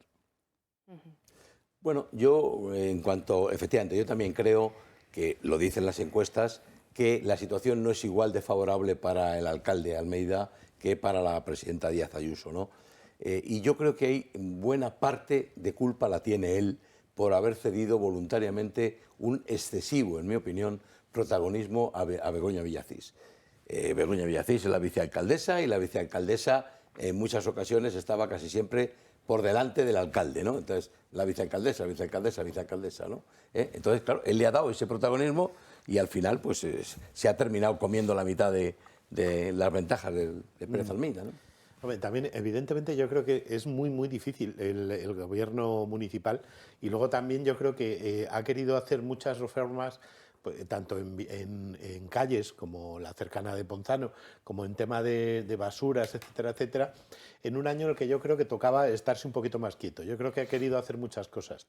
Es un buen alcalde, sin ninguna duda, pero evidentemente, quiero decir, es que en el tándem está claro quién es el motor. Claro, y bueno, y también es verdad que Isabel Díaz Ayuso, gracias a Dios, bueno, no gracias al voto de los madrileños, gobierna sola en la Comunidad de Madrid y el alcalde de Almeida gobierna en esa coalición de gobierno que tiene con Ciudadanos. Por cierto, esa coalición en la que el alcalde siempre ha sido leal con su socio, cosa que su socio no ha sido con él. Y a propósito de Reyes Maroto, bueno, pues por ejemplo, el otro día en el Cristo de Medinaceli fue la presidenta Isabel Díaz Ayuso y había masas de gente que se estaban intentando acercar a saludarla, que se querían hacer una foto con ella. Y lo que vemos a través de las redes sociales es que cuando Reyes Maroto va a un mercado o va paseando por la calle, nadie se acerca porque nadie la conoce. Y eso que es ministra desde los primeros días de Pedro Sánchez. Pero bueno, el 28 de mayo en Madrid, votar a Reyes Maroto no será votarla a ella, será votar a Pedro Sánchez, porque ella actúa como su delegada. Me chivan ahora por el pinganillo que este hombre que aparecía con Reyes Maroto, la imagen es el portavoz de la Federación Profesional de Taxi, que es el dato que me faltaba a mí, se llama José Miguel Fúñez. Bueno, vamos con más temas que trascienden a la Comunidad de Madrid y es que Francia ha pactado con los supermercados una cesta de la compra con el precio lo más bajo posible. Han llegado a un acuerdo que ha sido anunciado esta misma mañana por el gobierno de Macron y que no va a obligar a las cadenas a fijar una cesta común de precios, sino que cada una va a elegir los productos que considera adecuados y que llevarán un logotipo común con los colores de la bandera francesa. Los servicios antifraude se van a encargar de controlar que esa regla del precio lo más bajo posible se aplique mediante una reducción de los márgenes de distribución y no recortes impuestos a otros actores de la cadena. Hoy el ministro Escrivá ha dicho que considera, el ministro Planas, perdón, ha dicho que considera que sería viable un acuerdo de estas características en España. A diferencia de España, la negociación en Francia es anual y se produce en un momento y por tanto ahora, y por tanto yo creo que la medida y la llamada del gobierno francés ha sido una llamada al equilibrio en la cadena, en definitiva a que se produzca una contención en los precios al consumidor. Bueno, pues no sé qué os parece esta iniciativa, este acuerdo al que han llegado en Francia. Pues a mí me parece una buena medida, sobre todo porque es consecuencia de un pacto, ¿no? Y aquí vemos las grandes diferencias que existen entre un pacto, algo que es negociado, voluntario, por las grandes cadenas de alimentación francesas, o lo que aquí se pretendía, que era una imposición, ¿no? O sea, tú lo vas a hacer así, yo te pongo 30 productos, 30 euros, etcétera, ¿no? Las imposiciones no funcionan. Es verdad que Macron lo tiene también muy difícil en Francia, la inflación está muy alta en Francia, la subyacente también lo está, tiene el problema de los chalecos amarillos, tiene un montón de frentes abiertos, Macron en Francia, y probablemente necesitaba un acuerdo de estas características para recoger un poquito de aliento, ¿no? Pero nada que ver una negociación, digamos, un acuerdo establecido entre las partes, porque el gobierno no ha intervenido realmente, lo secunda, pero no ha intervenido, a lo que aquí se pretendía desde el primer momento es imposición, imposición, imposición. Aquí hubo un acuerdo parecido con Carrefour, en el que también parecía que habían llegado a algún tipo de pacto, pero que finalmente no salió adelante, ¿no? Claro, bueno, efectivamente Carrefour llegó a sentarse con la ministra Yolanda Díaz, que tampoco lo entendemos muy bien, ¿no? Pues Yolanda Díaz es la ministra de Trabajo, ¿verdad? No parece que tenga competencias en este otro tema, sería más lógico de agricultura u otro, ¿no? Es que si pero se sientan de efectivamente consumo... no llegaron a un acuerdo, perdóname solo un segundo, Sí. por una razón. Al pobre Carrefour lo dejaron, no me atrevo a decir, pero con el culo al aire, ¿no? Al final, todo lo que él pensaba que podía ser una propaganda positiva se convirtió en una propaganda negativa, ¿no? No tuvo más remedio que quitarse de medio. Claro. Yo lo que iba a decir era solo incidir en que es que si hubiera estado el ministro de Consumo, entonces, no sé, se habría ido a Carrefour de España o algo parecido. A lo mejor por eso fue tía Yoli, ¿no? Pero evidentemente es que es lo que has dicho, Julián, es que no es lo mismo que hablar con las partes para ver de qué manera pueden presentar ellos productos asequibles, etcétera, etcétera, o más baratos, o fuera, digamos, de la línea de inflación, que la barbaridad que pretendían hacer aquí, que era limitar los precios o subvencionarlos, haciendo algo parecido a lo que hicimos con la gasolina, que es un desastre burocrático. O sea, que es que yo te descuento una cosa que tú tienes que descontar en caja, que luego el gobierno te pagará, que supone poner a gente a trabajar en cosas que no funcionan, como ha hecho siempre el comunismo, y que lo único que generan es más burocracia. O sea, pero claro, en lo de la limitación de precios lo estuvimos hablando, eso se lleva haciendo desde Diocleciano, desde el siglo IV, III después de Cristo, y no ha funcionado nunca, nunca. Porque no se puede desde el gobierno limitar los precios, eso lo único que hace es sacar el producto del mercado. Otra cosa es eso, hablar con el mercado y decir, oye, estamos al 15%, ¿qué podemos hacer de inflación en alimentación en Francia? ¿Qué podemos hacer para mejorar esto? Podemos sacar unos productos que, oye, que no vas a ganar dinero en esos, pero que la gente pueda por lo menos usar azúcar, no sé qué, aceite y tal, no como aquí, que se nos ha ido el azúcar a la estratosfera, por no hablar del aceite, y que no, el objeto es, no, es que se están forrando. Aquí no se está forrando nadie. De hecho, el único que se forra es el gobierno, que sigue cobrando los impuestos, salvo en 3 chorradas que cobraba antes. Antes veíamos una manifestación de este fin de semana que a mí me hacía gracia, pero no tiene ninguna, de celíacos, ¿no? La primera manifestación que ha habido, porque claro, esta gente que tradicionalmente ha sido mucho más cara la alimentación para ellos, ahora la tienen por las nubes. Y yo creo que es un colectivo, vamos, por lo menos en mi entorno, que cada vez va creciendo más, ¿no? Sí. El de la gente que no puede tomar gluten. Sí, a ver, bueno, la medida esta que se acaba de proponer en Francia, yo creo que es una medida que hay que tomar con cierta cautela. En primer lugar, porque estas fijaciones de precios tienen que establecerse respecto a los beneficios de las grandes empresas de comercialización de productos básicos. Pero es que hay un problema, es que, por ejemplo, en España hay mucho pequeño comercio que no tiene esos grandes márgenes que tienen las grandes cadenas y, por lo tanto, hay que tener cuidado con eso. Y luego es verdad que en España hay muchos pequeños productores, tanto de productos también como de logística, que van con unos márgenes enormemente ajustados. Por lo tanto, es algo que, siendo interesante, más en un país como España, donde hoy la cesta de la compra, por culpa de Sánchez, cuesta un 15% más que hace un año, es una medida que se puede estudiar, pero que hay que tener cuidado porque intentando generar un beneficio para los consumidores podemos acabar perjudicando a pequeños empresarios y pequeñas pymes de comercio local y también a los productores, que son muchísimos. Y más allá de lo que mencionabas de los intermediarios, también es un gobierno que ha atacado continuamente al presidente de Mercadona, sin ir más lejos, ¿no? Con lo cual, yo creo que ahí está la clave, que este gobierno no ha sabido gestionar esta negociación como si ha podido pasar en Francia. Claro, es que todo lo que no suponga sentarse en una mesa con las cartas encima de la mesa, boca arriba, ¿no? Y empezar a ver dónde se puede hacer. Yo creo, en principio, que cualquier cadena de supermercados, ya sea nacional, como Mercadona, o ya sea internacional, como es el caso de Carrefour, están por la labor de ayudar en una situación que es muy compleja y muy delicada. Pero déjales que ellos propongan qué soluciones hay. Déjales que ellos intenten, porque van a echar una mano con seguridad. No cojas el palo y les des en la cabeza, porque es que no funciona. Es que lo que hace este gobierno siempre es meter la pata y luego la culpa nunca es de él. O sea, este gobierno no gobierna, no es responsable de nada. Si te fijas, si los violadores salen a la calle es porque los jueces son fachas. Si el precio de la cesta de la compra sube es porque Roche es facha.